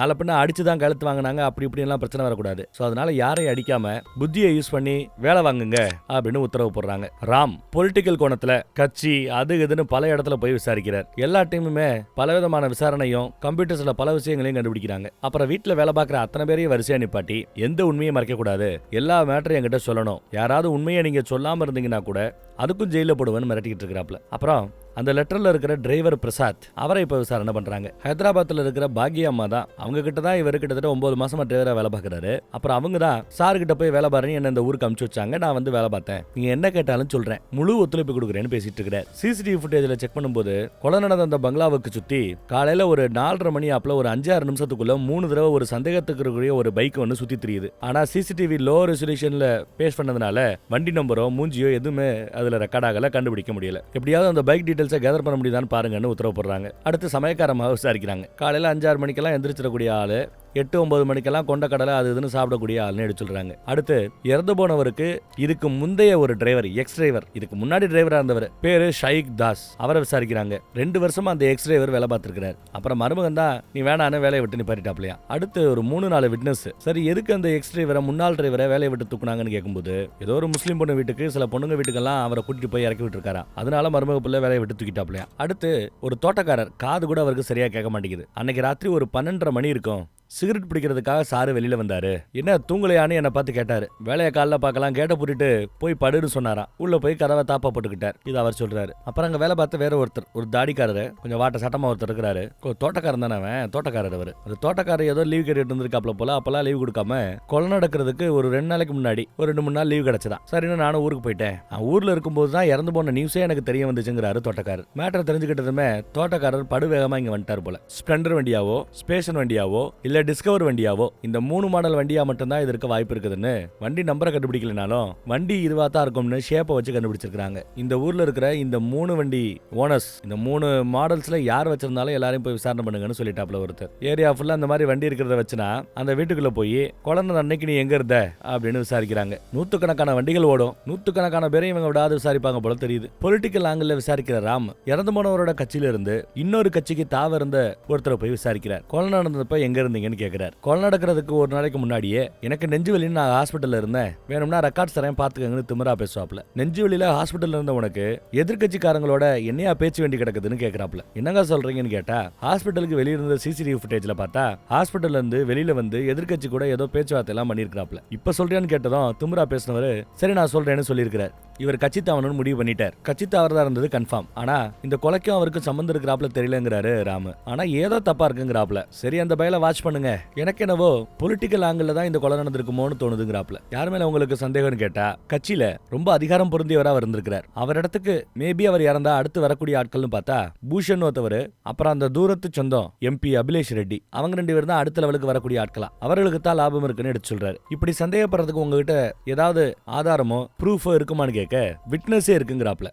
அதிகாரியா விட்னஸ்னு பார்த்தா VS பிரதீப் ரெட்டியா, அந்த தூரத்து சொந்தம் அவரோட பெரியப்பா. இன்னொருத்தவன சந்தேகப்படுறாங்கல்ல பூஷன் சொல்லி, அவரோட அண்ணனா. எல்லாம் சொந்த பந்தம் போல. அவரை கூப்பிட்டு விசாரிக்கிறாங்க. இந்த கொலைக்கு பின்னாடி இருக்கிறது பூஷனோ இல்ல அந்த தூரத்து சொந்தம் அபிலேஷன் தான் காரணம்னு எப்படி சொல்றீங்கன்னு கேக்குறாங்க. அன்னைக்கு இறந்து போனவரோட டெட் பாடியை பார்த்ததுக்கு பிறகு இவர் வெளியில வரும்போது இந்த கிளீனிங் வேலை எல்லாத்தையும் அந்த விசுவாசியோட பேர்ல நடந்தது இல்ல, உத்தரவின் பேர்ல. அப்போ வேணும்னா அதெல்லாம் கூடாதுன்னு சொல்லக்கூடிய நிலவலுக்கு அதிகாரத்தோட அங்க உட்காந்துட்டு இருந்தது நம்ம தூரத்து சொந்தமோ பூஷனும் தான். ஆனா அவங்க ஒரு வார்த்தை அதெல்லாம் வேணான்னு நிப்பாட்டலையே, அது சந்தேகம். பிளஸ் கொலை நடக்கிறதுக்கு 2 வருஷத்துக்கு முன்னாடி நடந்த எம்எல்ஏ எலெக்ஷன்ல சிஎமோட சித்தப்பா அவர் யாரும் எதிர்பாராத விதமா தோத்து போயிட்டார். அப்படி அவர் தோத்து போனதுக்கு அந்த விசுவாசி தூரத்து சொந்தம் இந்த பூஷன் இவங்க எல்லாம் பார்த்த உள்வேலை தான் காரணம்னு எனக்கு தெரியுங்கிறாப்ல. இந்த ஓட்டுக்கு காசு கொடுக்கற கலாச்சாரம் ஆந்திரா தெலுங்கானாலையும் இருக்கு போல. அப்படி பட்டுவாடை செய்ய வேண்டிய பணத்துல நிறைய பணத்தை விஸ்வாசி ஆட்டைய போட்டானா. அந்த விஷயம் இவருக்கு தெரிஞ்சு போச்சு. அதனால நேரா கட்சி ஆபீஸுக்கே போய் அங்க இருந்த விஸ்வாசி கங்கா ரெட்டிய பொலிர்னு ஒரு அற விட்டாரு.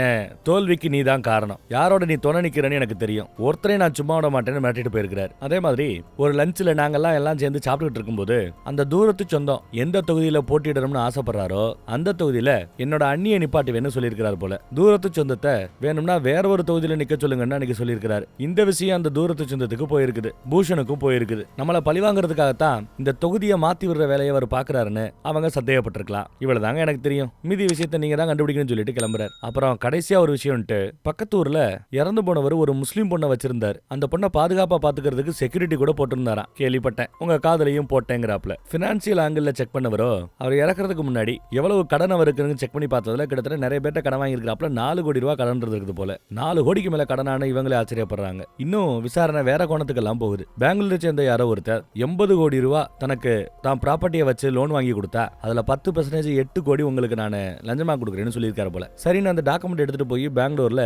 அந்த ப்ராப்பர்ட்டி எல்லாம் நிஜமா டாக்குமெண்ட் உண்மையா செக் பண்ணி பார்த்திருக்காரு. பார்த்தா அதெல்லாம் ஃபேக் போல. அப்புறம் என்ன டெட் எண்ட் தானே, அந்த கதையை பத்தி ஏன் இங்க பேசுறீங்கன்னு கேட்க, இல்ல அது ஃபேக்கு, டாக்குமெண்ட் பொய்ன்னு தெரிஞ்சுமே அந்த 10% கமிஷனுக்காக 8 கோடி தனக்கு கிடைக்குமே ஆசைப்பட்டு அப்பையும் லோனுக்காக மூவ் பண்ணிருக்கிறார். ஆனாலும் லோனு ரிஜெக்ட் ஆயிடுச்சுன்னு தெரிய வந்தது. அது மட்டும் இல்ல, இறந்து போனவரு ஏதோ வைர டீலிங் எல்லாம் பண்ணிருக்கிறாரா, ஏதோ சில வைரங்களை விற்கிறதுக்கு முயற்சி பண்ணிருக்கிறாரா. அதை பத்தி எல்லாம் தெரிய வந்ததுங்கிறாங்க. இந்த வைர மேட்டரை பத்தி விசாரிக்கிறதுக்காக ஒரு தாடிக்காரர் கண்ணாடி பட்டவரை கூப்பிட்டு உட்கார வச்சு விசாரிக்கிறாங்க. ஏதோ ஒரு மோசடி பேரில் இந்த ஆளு மாட்டிருக்கிறார். ஏதோ அவங்க இடத்த தோண்டாங்களாம், நிறைய வைரம் கிடைச்சதா. அந்த வைரத்தை வித்து கொடுக்கறதுக்கு கொஞ்சம் பணம் தேவைப்படுது, ரொம்ப ரகசியமா அதை வித்து கொடுக்கணும் செய்யணும், அதுக்கெல்லாம் ஹெல்ப் பண்ணா அந்த வைரத்தை விற்கிறதுல கிடைக்கக்கூடிய பெரும் பங்கு உனக்கு நான் கொடுக்குறேன்னு சொல்லியிருக்கிறாப்ல. அதை நம்பி நம்மால வீட்டுல இருந்த நகை லொட்டு லொசுக்கு லோனு எல்லாம் போட்டு ஒரு 6 லட்சம் ரூபாய் ரெடி பண்ணி அந்த மோசடி கிட்ட கொடுத்துருக்காப்ல. ஆனா அவன் ஆல்மோஸ்ட் எல்லாம் ரெடி ஆயிடுச்சு, இன்னும் கொஞ்சம் பணம் வேணும்னு பணத்தை புடுங்குறதுலயே குறியா இருந்திருக்காங்க. எதுக்குடா வம்பு, உன் ஆட்டம் எனக்கு வேண்டாம், கொடுத்த பணத்தை திரும்பி கொடுன்னு கேட்டிருக்காப்ல. இங்க வா அங்க வான்னு வர வைக்க சொல்லியிருக்கான். அங்க எங்கன்னு சுத்த விட்டுருக்கா. ஆனாலும்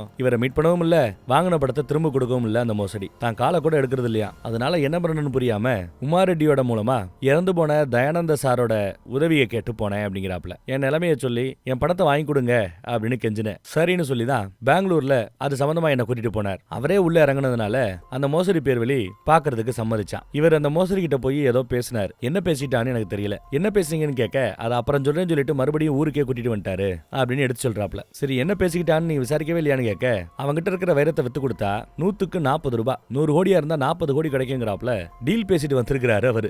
என் பணத்தை திரும்ப கிடைக்கிறதுக்கு உதவி பண்ணுவீங்கன்னு பார்த்தா நீங்க என்ன இப்படி டீல் பேசிட்டு வந்திருக்கீங்கன்னு கேட்க, தம்பி கிடைக்கிற லாபத்துல உனக்கு நான் நிறையவே தரேன் அப்படின்னு சொல்லிட்டாப்ல. என் பிரச்சனையை செட்டில் பண்றேன்னு கூட்டிட்டு போய் என்ன கழட்டி விட்டுவிட்டு அவரு செட்டில் ஆகிட்டாரு மேடம்னு வருத்தப்பட்டு சொல்றாரு கண்ணாடி. அது மட்டும் இல்லாமன்னு சொல்லி தயங்குறாரு. அப்புறம் என்னாச்சு அப்படின்னு கேட்க, இந்த டைமண்டை பத்தி பேசுறேங்கிற சாக்குல நான் இல்லாதப்ப என் வீட்டுக்கு அடிக்கடி வர ஆரம்பிச்சாருன்னு வருத்தப்படுறாப்ல. இந்த கண்ணாடி பட்டவரோட அம்மாவை தப்பான கோணத்துல பார்க்க ஆரம்பிச்சிருக்காரு போல. அந்த ஆளு பார்வையே தப்பா இருக்கேன்னு சொல்லி அம்மா அழுதுட்டு இருந்திருக்காங்க போல பாவம். அதுக்கு நீ என்னடா பண்ணேன்னு போலீஸ்காரங்க கேட்டா, எங்களால என்ன பண்ண முடியும், அவ்வளவு பெரிய அதிகாரம் கொண்ட ஒரு அதிகாரியை எதிர்த்து ஒரு அரசியல்வாதி எதிர்த்து எங்களால என்ன பண்ண முடியும்னு கேட்கிறாரு. அழுகிறாரு பாவம். அந்த மோசடி பேர்கிட்ட உண்மையிலேயே வைர இருக்குன்னு நினைக்கிறியான்னு கேட்டா ஆமாங்கிறாப்ல. அப்ப அவனை பிடிச்சி பிரச்சனையை சால்வ் பண்ணலாமே கேட்க, தேடிட்டு தான் இருக்கிற மேடம், எங்க அவனை பிடிக்கவே முடியலையேங்கிறாரு. கொஞ்சம் வெளியில வெயிட் பண்ணுன்னு வெளியில உட்கார வச்சிட்டாங்க. இந்த பக்கம் நம்ம ஹீரோயின் இறந்து போனவரோட பொண்ணுகிட்ட இப்போ விசாரணைக்காக வந்திருக்காங்க. நிறைய கடை வாங்கி வச்சிருக்காரு வெளியில.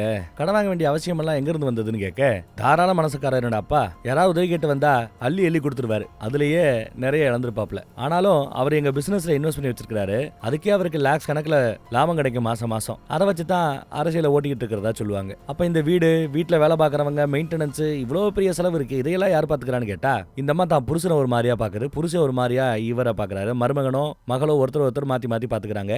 அப்புறம் இதையெல்லாம் எங்க அம்மா தான் பாத்துக்கிறாங்க அப்படின்னு சொல்றாங்க. சரி, சொத்து பத்தெல்லாம் நிறைய கிடக்குது, இதெல்லாம் யார் பேர்ல இருக்குது அப்படின்னு கேட்க, இறந்து போனவருக்கு நான் தான் ஒரே ஒரு பொண்ணு, ஆண் வாரிசுன்னு கூட யாரும் கிடையாது, நான் தான் ஒரே ஒரு பொண்ணு, அப்ப எல்லாமே என் பேர்ல தானே இருக்கும், இதுல என்ன கேள்வி வேண்டி எடுக்குது கேள்வி அப்படின்னு அந்த அம்மா சொல்லுது. இல்ல சும்மா கேட்டேன், ஏதோ நேரம் கொடுத்து பதில் சொன்னதுக்கு தேங்க்ஸ் சொல்லிட்டு கிளம்புறாங்க. அப்புறம் புருஷனும் பொண்டாட்டியும் ஒரு மாதிரியா தான் பாத்துக்கிறாங்க. இப்போ கதையோட பாதிக்கு வந்திருக்கிறோம். நிறைய டீட்டெயில் பார்த்துட்டோம், இன்னும் பாதி தூரம் போக வேண்டி இருக்குது. நம்மள யாராவது இந்த நொடி வரைக்கும் யாரு கொலகாரன்னு கண்டுபிடிச்சிருக்கீங்களா, இல்ல யாருமே ஏதாவது உங்களுக்கு சந்தேகம் வந்திருக்கிறதா, இவர் தான் கொலகாரனா இருக்க முடியும்ட்டு? அப்படி யாராவது கன்ஃபார்மா இவர் தான் கொலகாரன் நினைச்சீங்கன்னா அப்படியே இந்த வீடியோ பாஸ் பண்ணிட்டு கீழே கமெண்ட்ல போய் யார் மேல சந்தேகப்படுறீங்க, என்ன காரணங்கிறத போடுங்க.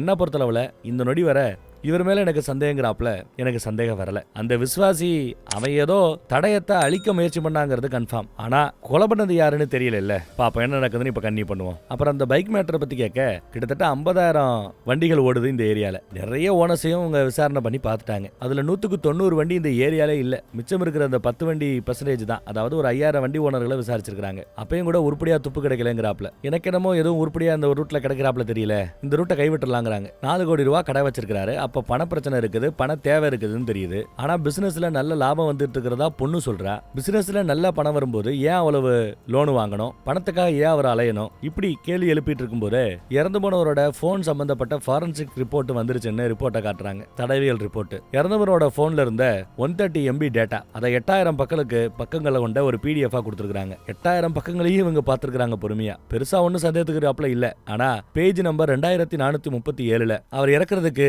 கொஞ்ச நேரத்துக்கு முன்னாடி, அதாவது அவர் இறந்த அந்த மிட்நைட்ல ஒரு 1:30 மணி இருக்கும். அப்ப அவருக்கு ஒரு SMS வந்திருக்குதான். அதோட சில இன்ட்ரெஸ்டிங்கான போட்டோஸும் அந்த போன்ல இருந்தது. அதையெல்லாம் பிரிண்ட் பண்ணிட்டு இருக்கிறோங்கிறாங்க. வந்த மெசேஜ் என்னன்னா, டே தயானந்தா, நீயும் உன் குடும்பமும் ரொம்ப கொடூரமா சாக போறீங்கன்னு யாரோ ஒரு மிரட்டல் தோனியில மெசேஜ் அனுப்பிச்சிருக்காங்க. அடுத்து சந்தேகத்துக்குரிய வகையில ஏதோ ஒரு போட்டோ பார்த்ததா சொல்றாங்கல்ல, அது பிரிண்ட் ஆயிடுச்சு. அதுல பார்த்தா இறந்து போன பெரிய மனுஷன் ஏதோ ஒரு முஸ்லீம் பொண்ணு கூட இருக்காரு அப்படின்னு கேள்விப்பட்டோம் இல்லையா. அப்படி அவங்களோட தொடர்புல அவருக்கு ஒரு குழந்தையே பிறந்திருக்குது போல. அந்த குழந்தைய கொஞ்சிட்டு இருக்கிறாப்ல ஒரு போட்டோ. இப்போ அந்த பயமாவை அங்கிட்டு காட்டுறாங்க. அவங்களை இப்போ விசாரணைக்கே கூட்டு வந்தாச்சு. இதுல கூத்து என்னன்னா, உன் ஃபேமிலியை கொடூரமா கொன்னுடுவேன்னு மெசேஜ் அனுப்பிச்சதே இந்த பயமா தானே. அடப்பாமே, இது தெரியாம போச்சு நமக்கு. உன் பிளாஷ்பேக் கதையை சொல்லுன்னு கேட்க பிளாஷ்பேக்கு போறோம். பிளாஷ்பேக்ல தனக்கு வேலை வேணும்னு சொல்லி யாரோ தெரிஞ்சவங்க மூலமா ரெக்கமெண்ட் லெட்டர் கேட்டிருக்காங்க. ரெக்கமெண்டேஷன் லெட்டரும் கிடைச்சிருச்சு. சரின்னு வேலை கிடைச்சிருச்சான்னு பார்த்தா வேலை கிடைக்கலங்கிற மேட்டரை தெரிஞ்சுக்கிட்டு நான் இருந்த இந்த ஆபீஸ்க்கே வந்து என் கண்ணு முன்னாடி தான் உள்ள போனார். முதல் நான் அவரை சார் அப்பதான் பாக்குறேன். உள்ள போய் கொஞ்ச நேரத்துல வெளியில வந்தாரு.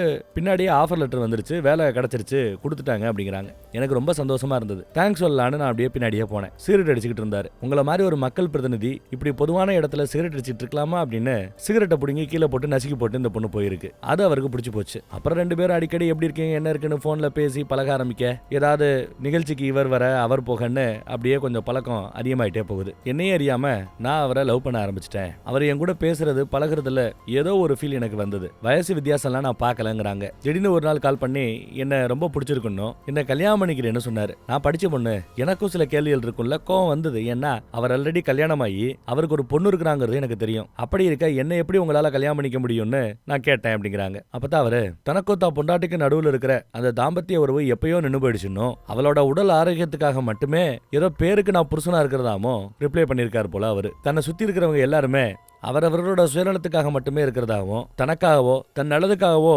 யோசிக்கிறதுக்கு ஒரு ஆள் கூட இல்லைன்னு ஃபீல் பண்ணியிருக்கிறாரு. சுத்தி எப்பவுமே இருந்தாலும் தனிமையில தான் இருக்கிறார் அப்படிங்கறத நான் புரிஞ்சுக்கிட்டேங்குது இந்த பயமா.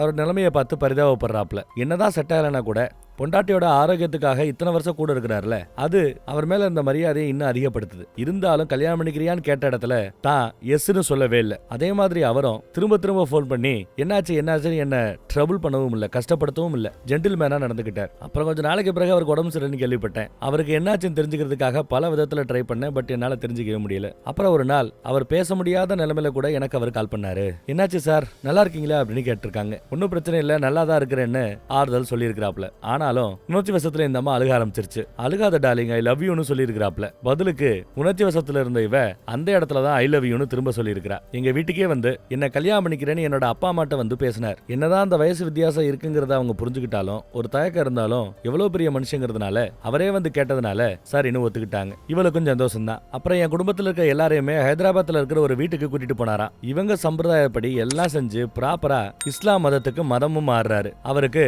முகமது அக்பர்னு பேரும் வச்சாங்களாம். தொழுகை எப்படி பண்றது உட்பட கத்துக்கிட்டாரு, தொழுகை பண்ணாராம். அப்புறம் முறைப்படி கல்யாணமும் செஞ்சுக்கிறார். கல்யாணத்துக்கு பிறகு குடும்பமா ஒன்னா உட்காந்து சாப்பிட்டுக்கிறாங்க, மாத்தி மாத்தி ஊட்டி விட்டுக்கிறாங்க. புது மாப்பிள்ள அவ்வளவு சந்தோஷமா இருக்கிறார் குடும்பத்தோட. ஒரு 2 நாள் அங்கேயே தான் தங்கி இருந்தாங்களாம்.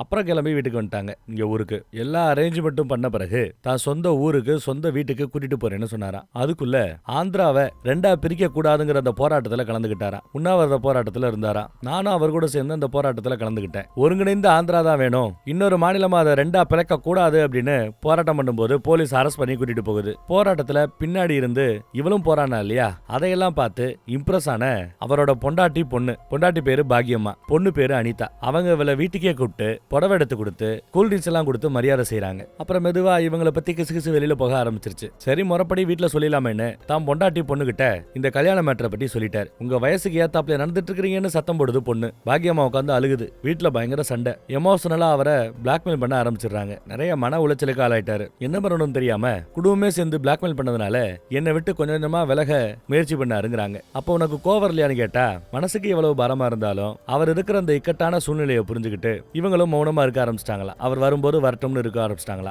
அப்புறம் கொஞ்ச நாள்ல பாயம்மாவோட பாட்டி இறந்து போயிட்டாங்க போல. அந்த இறப்புக்கு போனவங்க அப்படியே அங்கேயே இருந்துட்டாங்களா. திடீர்னு ஒரு நாள் ராத்திரி கதவை தட்டுற சத்தம். யாருன்னு பார்த்தா சாரே வந்து நின்னார். ஜோரா மழை வேற அன்னைக்கு. குடும்பம் கொடுத்த அந்த பிரஷர்லயே இருந்தேன், ஆனா இந்த தனிமை என்ன கொள்ளுது. இனி யாருக்காக உன்னை நான் விட்டு கொடுக்கறதா இல்லைன்னு என்ன தேடி வந்தார். வருஷ கணக்கா என்ன தனியா விட்டுட்டு போயிட்டீங்களேன்னு அந்த கோவம் இருந்தும் அவர் வந்து மன்னிப்பு கேட்கும் போது என்னால அதை மறுக்க முடியல.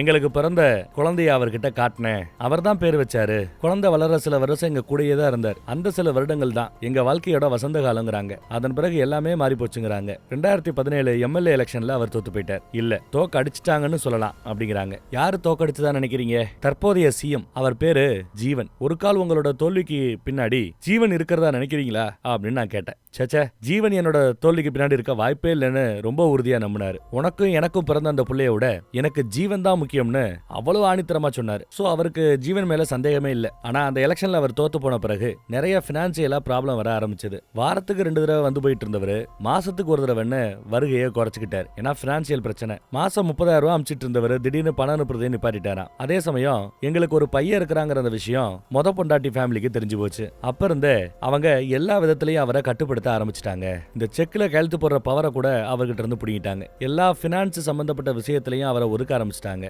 இதெல்லாம் இன்னும் மன அழுத்தத்தை உண்டு பண்ணிட்டே இருந்தது. எங்களையும் விட்டு வைக்கல. வீட்டுக்கே வந்து மிரட்ட ஆரம்பிச்சிட்டாங்க. எவ்வளவு பணம் வேணுமோ வாங்கிட்டு ஓடிடுங்கன்னு மிரட்ட ஆரம்பிச்சிட்டாங்க. எவ்வளவு பணம் கொடுத்தாலும் இதுக்கு ஒத்துக்க முடியாதுன்னு நான் சொல்லும்போது வீட்டில் இருக்கிறவங்க எல்லாத்தையும் அடிக்க ஆரம்பிச்சிட்டாங்களாம். பயந்து போயிட்டாங்க போல. அவங்க மிரட்டி வீட்டு ஆளுகளை அடிச்சுட்டு போனது யாருன்னா இறந்து போனவரோட மச்சான். மேட்ரை கேள்விப்பட்டு அவர் சும்மா இருப்பாரா? மச்சான்னு கூட பார்க்காம வந்து சட்டையை பிடிச்சிட்டாரு. செருப்பால் அடிப்பேன்னு மிரட்டிட்டு போயிட்டாரு. மொதல் தாரத்தோட குடும்பத்தினால 2வது தாரத்துக்கு ஆபத்து வந்துருமோன்னு பயந்து 2வது தாரத்தோட வீட்டுக்கு வெளியில செக்யூரிட்டியை கூட போட்டாராம் பாதுகாப்புக்காக. அப்புறம் திடீர்னு ஒரு நாள் சாருக்கு ஹார்ட் அட்டாக் வந்துருச்சு நான் கேள்விப்பட்டேன். அவரை எப்படியாவது பார்க்கணும்னு முயற்சி பண்ணேன். மொதல் தாரத்தோட ஃபேமிலி என்ன அலோவ் பண்ணல, பக்கத்துல நெருங்க விடல. இருட்டினதுக்கு அப்புறம் ஹாஸ்பிட்டல்ல யாரும் இல்லாத நேரமா பார்த்து திருட்டுத்தனமா தான் அவரை நான் போய் பார்த்தேன். அப்ப கூட கவலைப்படாத, நான் நல்லா தான் இருக்கிறேன். ஆனா வயசாயிடுச்சுல்ல, எவ்வளவு காலம், ஏன்னா ஹார்ட் அட்டாக் வேற வந்துருச்சு. இப்போ எவ்வளவு காலம் உயிரோட இருப்பேன்னு தெரியாது. நீயோ வாழ வேண்டியவ. உன்னை கல்யாணம் பண்ணி நான் உனக்கு அநியாயம் பண்ணிட்டேனோன்னு எனக்கு பயமா இருக்கு, வருத்தமா இருக்குன்றாரு. ஒருவேளை எனக்கு ஏதாவது ஆயிடுச்சுன்னா நீ மறுபடியும் இன்னொரு கல்யாணம் பண்ணிக்கணும்னு கேட்டுக்கிறாரு. நீங்க இருந்தாலும் இல்லைனாலும் நான் உங்க பொண்டாட்டிங்கிறது என்னைக்குமே மாறாதுன்னு அந்த இன்னொரு கல்யாணத்துக்கு பாயம்மா ஒத்துக்கல. சரி, நான் உனக்கு ஒரு வாக்கு கொடுக்குறேன். உனக்கோ நம்ம பிள்ளைக்கோ எந்த குறையும் வராது. அந்த வாக்க நான் கொடுக்குறேங்கிறாங்க. நம்ம புள்ள படிக்கிறதுக்கு ஒரு நல்ல ஸ்கூல்ல ஒரு சீட்டு, நீயும் நம்ம புள்ளையும் வாழ்றதுக்கு ஒரு பெரிய வீடு, உன் வாழ்நாள் முழுக்க வாழ்வதற்கு தேவையான பணம், உங்களுக்கு இதெல்லாம் ஏற்பாடு பண்றதுக்கு நான் என்ன வேணாலும் பண்ணுவேன்னு வாக்கு கொடுக்குறாப்ல. அப்புறம் அவர் ரொம்ப பிஸியாக ஆரம்பிச்சிட்டார். மீட் பண்ண கூட நேரம் பத்தல, அவ்வளோ பிஸி ஆயிட்டார். எப்பயாவது தான் ஃபோன் கால் வரும். அவருக்கு ஏதோ ஒரு பெரிய அமௌண்ட் வரப்போதுன்னோ எங்க லைஃபை எப்படியாவது செட்டில் பண்ணிடுவேன்னு சொல்லிட்டு இருந்தாரு. அதான் நான் கடைசியா அவர்கிட்ட பேசினது. அப்புறம் அவர் எங்களை நிரந்தரமா விட்டுட்டு போயிட்டதா சொல்லி அழுகுறாங்க. சரி, அப்புறம் ஏன் நீ மிரட்டி அந்த மாதிரி SMS அனுப்பிச்சின அப்படின்னு கேட்கிறாரு இன்னொரு போலீஸ்காரர். சாருக்கு சென்டிமெண்டலா அதிகமா, ரொம்ப சென்டிமெண்ட் ஜாஸ்தியா. சில பேர் சாபம் கொடுத்தா பழிச்சிரும் நினைக்கக்கூடிய ஒரு ஆளா. தன்னை பல வருஷமா ஊடால அவாய்ட் பண்ண சமயம் உங்க குடும்பமே நாசமா போயிடும்னு ஏதோ மெசேஜ் போட்டுருக்காங்க. அடுத்த நாளே வந்து நின்னுட்டாரு. அடுத்த ஒரு வாரத்துல வந்து நின்னுட்டார் போல. உன் சாபம் பழிக்கிறாப்ல தெரியுது, குடும்பத்துல யாருக்குமே உடம்பு சரியில்லை, தயவுசெய்து என் குடும்பத்தை சபிக்க வேண்டான்னு கேட்டுக்கிட்டாராம். அவர் சாகிறதுக்கு 2 நாளைக்கு முன்னாடியில இருந்து என் பிள்ளைக்கு பயங்கர ஜுரம். அவரை கான்டாக்ட் பண்றதுக்கு எவ்வளவோ முயற்சி பண்ணேன். ஆனா போன் காலையோ மெசேஜையோ அவர் கண்டுக்கவே இல்லை. அவர் கூட கடைசி வரை இருக்க முடியாதுன்னு எனக்கு தெரியும். ஆனா இருக்கிற வரை கூட இருப்பான்னு நினைச்சோம். ஆனா இங்க அவாய்ட் பண்றாப்ல ஒரு ஃபீல் ஆயிப்போச்சு. நான் எனக்கு இருக்கிற வரைக்கும் பிரச்சனை இல்லை, பட் என் பையன் காய்ச்சல் ஹாஸ்பிட்டல்ல 2-3 நாளா அட்மிட் ஆகி கிடக்குறான், உசுருக்கு போராடிக்கிட்டு இருக்கிறான். அப்பையும் பார்க்க வரலன்னு இருக்கப்போ கோவம் அதிகமாயிடுச்சு. சரி, நம்ம சாபம் விட்டு மெசேஜ் பண்ணா கண்டிப்பா திரும்ப கால் பண்ணுவாருங்கிற அந்த ஆசையில தான் நான் அந்த மாதிரி சாபம் விட்டு மெசேஜ் பண்ணேன். ஆனா கோபம் குறைஞ்ச பிறகுதான் நான் பண்ணது தப்புன்னு புரிஞ்சுக்கிட்டேன். ஆனா அடுத்த நாள் காலையில பார்த்தா அவர் இறந்துட்டாங்கிற செய்தி வந்தது. கடைசி நிமிஷத்துல கூட அந்த மனுஷனை நிம்மதியா இருக்க விடலையேன்னு, அவரை கஷ்டப்படுத்திட்டேன்னு கொஞ்சம் கொஞ்சமா செத்துக்கிட்டு இருக்கிறதா சொல்லி அழுகுறாங்க. கவலைப்படாதம்மா, நீ அனுப்பிச்சிருந்த மெசேஜை சார் படிக்கவே இல்லை, அதுக்குள்ளேயே அவர் இறந்துட்டாருன்னு இந்த மேட்டரை சொல்லி அழுகாதமானு தேத்துறாங்க ஹீரோயின். அப்புறம் எல்லாரோட டீ குடிச்சிட்டு இருக்கும்போது என்ன நினைக்கிறீங்கன்னு கேட்க, பணத்துக்கு அவர் முயற்சி பண்ணிட்டு இருந்ததுக்கான காரணம் தெரிஞ்சு போச்சு, 2வது பொண்டாட்டியும் பிள்ளையும் செட்டில் பண்ணுன்றதுக்காக அப்படிங்கிற ஒரு போலீஸ். ஆனா பொண்டாட்டி குடும்பம் அப்படி பணம் கிடைக்க கூடாதுன்னு எல்லா விதத்திலயுமே லாக் பண்ண ஆரம்பிச்சிருக்காங்க. அதனாலதான் ஊரை சுத்தி கடன் வாங்கி இருப்பார் போல. அதனாலதான் அந்த பெங்களூர் ப்ராப்பர்ட்டி டாக்குமெண்ட் ஃபேக்னு தெரிஞ்சிருந்து கூட அதுக்கு லோன் கிடைக்கிறதுக்கு உதவி பண்ண உள்ள போயிருந்திருக்காரு. ஆனா இதுக்கும் இந்த சாவுக்கும் என்ன சம்பந்தம் அப்படின்னு கேட்க, ஹீரோயின் சம்பந்தம் இருக்கலாம், இல்லாமையும் இருக்கலாம். ஆனா ஒரு விஷயம் முக்கியம், இந்த 2வது தர பிரச்சனையில தரத்தோட குடும்பத்துக்குள்ள இருந்த அந்த பாசம், அந்த ரிலேஷன்ஷிப் பிரேக் ஆனது நிஜம். ஆனா இத பத்தி நம்ம விசாரணையில ஏன் சாரோட பொண்டாட்டியோட பொண்ணு நம்ம கிட்ட எக்ஸ்பிளைன் பண்ணவே இல்லை, ஏன் நம்ம விசாரணைக்காக பொண்ணு நம்ம நேரா கூப்பிடக்கூடாதுன்னு கேக்குறாங்க. சோ சாவுக்கு பொண்டாட்டியோட குடும்பம் காரணமாக இருக்குன்னு நினைக்கிறீங்கன்னு கேட்க, கன்ஃபார்ம்னு சொல்ல முடியாது, விசாரணை தான் தெரிய வரும், விசாரிக்கணுங்கிறாங்க. இன்னொரு போலீஸ் அந்த டைமண்ட் மேட்டரை பத்தி கேட்க, அது மோசடியா இருக்கும், அதெல்லாம் உண்மையா இருக்க வாய்ப்பு இல்லைங்கிறாங்க நம்ம ஹீரோயின். ஆனா அது உண்மையா இருந்தான்னு அவர் கொஞ்சம் சந்தேகத்தை கிளப்புறாரு. சரி விடு, அந்த மோசடி கிட்ட ஏமாந்தான்ல அந்த கண்ணாடி போட்ட பைய, அவனை கூட்டிட்டு வான்ட்டாங்க. அடுத்து அவரு வந்திருக்கிறார். உன்னை ஏமாத்துற அந்த மோசடி பேர் வெளி இவன் தானா, எங்க பார்த்து சொல்லு அப்படின்னு அந்த மோசடி பேர் வெளியே கூட்டு வந்து முன்னாடி நிப்பாட்டி இருக்காங்க. அந்த மோசடி பேர் வெளியே பிடிச்சி விசாரிச்சா என்ன டைமண்ட் இறந்து போன அந்த சாரி யார் எதுவுமே அவனுக்கு தெரியலங்க, எவ்வளவு அடிச்சாலும் எனக்கு தெரியாதுன்னு தான் பேசுறான். நீ சொன்ன கதையில உங்க அப்பா கிட்ட இருந்து 1 லட்சம் ரூபாய் கடன் வாங்கி இருக்கிறான், அந்த பணத்தை அவன் திரும்ப கொடுக்கல, ஏமாத்த பார்த்தான், அது மட்டும் தான் நிஜம். உங்ககிட்ட இருந்து 6 லட்சம் வாங்கணும்னு சொன்னது பொய், நீ தான் பொய் சொல்லியிருக்கிற, வைர மேட்ரு சொன்னது பொய், ஏன் பொய் சொன்னேன்னு இப்ப பிடிக்கிறாங்க. போலின்னு ஒரு அறையை விட்டு சொல்றா அப்படின்னு மிரட்டுறாங்க. கண்ணாடியை புடுங்கி எப்படி உட்கார வச்சிருக்காங்கன்னு பாருங்க. பயவிலைக்கு படிப்பு வராதான், ஆனா நல்ல லைஃபை என்ஜாய் பண்ணணும், எல்லாத்தையும் சுத்தி பார்க்கணும்னு ஆசையா, ஆனா பணம் இல்லையா, ஊரெல்லாம் கடன் ஆகி போச்சுன்னு ஊரை காலி பண்ணிட்டு சார் இருந்த இந்த ஊருக்கு வந்திருக்கான். கடன் வாங்காம சம்பாதிக்கணும்னு இந்த டைமண்ட் கதையை வந்து உருவாக்குறான். டைமண்ட் ஆசையை காமிச்சு ஊர்ல பல பேர்கிட்ட இந்த பையன் காசு வாங்கியிருக்கான். அந்த காசை செலவு பண்ணி நல்லா லைஃபை என்ஜாய் பண்ணிருக்கான். யாராவது என்கிட்ட கொடுத்த பணம் என்னாச்சுன்னு கேட்டா மோசடி பேர் வெளியே ஏமாத்திட்டு போயிட்டா, நான் என்ன பண்ண முடியும்னு ஏமாத்திட்டே வந்திருக்கான். சரி, சார் ஒரு பெரிய அரசியல்வாதியாச்சே, அவரை எப்படா நம்ப வச்ச அப்படின்னு கேட்க பிளாஷ்பேக்கு போறோம். பிளாஷ்பேக்ல இந்த கண்ணாடி பேர் வெளி தான் கூட 2 பேரை கூட்டிட்டு போய், எங்களுக்கு நிலத்துல வைரம் கிடைச்சிருக்கு, அந்த வைரத்தை வெத்து கொடுக்குற இடத்துல நீங்க கொஞ்சம் உதவி பண்ணி கொடுத்தீங்கன்னா உங்களுக்கு நாங்க ஷேர் தரோம்னு வந்து பேசுறாங்க. இந்த குழந்தைங்க விளையாட்டெல்லாம் என்கிட்ட விளையாடாதீங்க, இது சம்பந்தமாலாம் என்கிட்ட வரக்கூடாதுன்னு மூஞ்சில் அடிச்சாப்ல கட்டண்டா சொல்லிட்டாரு. நம்ம விசுவாசி கங்கா ரெட்டி, நான் பாத்துக்கிறேன் நீங்க போங்கன்னு அவங்கள அனுப்பிச்சு வைக்கிறார். என் பிளான் எல்லாம் சொதப்பிடிச்சே, ஏமாத்த முடியல நினைச்சிட்டு இருக்கிற சமயம் சுத்தி அரசியல்வாதிகள் இருந்தனால தான் புதையலாம் வைரமா போங்கடான்னு எங்களை விரட்டி விட்டு இருக்கிறார். அப்புறம் எனக்கு தனியா கால் பண்ணி விசுவாசி கங்கா ரெட்டி மூலமா 1 லட்சம் ரூபாய் பணமே கொடுத்து விட்டு இருக்கிறாரு. இந்த 1 லட்சம் ரூபாய் பணம் வாங்கி கொடுத்ததுல விசுவாசி கங்கா ரெட்டிக்கு தான் பங்கு அதிகமா. அவர் தான் சாரை நம்ப வச்சிருக்கணும், நம்பி பணத்தையும் கொடுத்துட்டார். ஆனா டைமண்டை காட்டுங்கடான்னு சாருகிட்ட இருந்து நிறைய பிரஷர் வர ஆரம்பிச்சிருச்சு. கேட்டா அந்த மோசடி ஆள்கிட்ட தான் வைரம் இருக்குன்னு சொல்லி அவனை தேடி போறதா பெங்களூரு, சென்னை, மும்பை, திருப்பதி இப்படி இவன் எங்கெல்லாம் ஊர் சுத்தி பார்க்க நினைச்சானோ அங்கெல்லாம் அந்த மோசடியை தேடிட்டு போறாப்ல.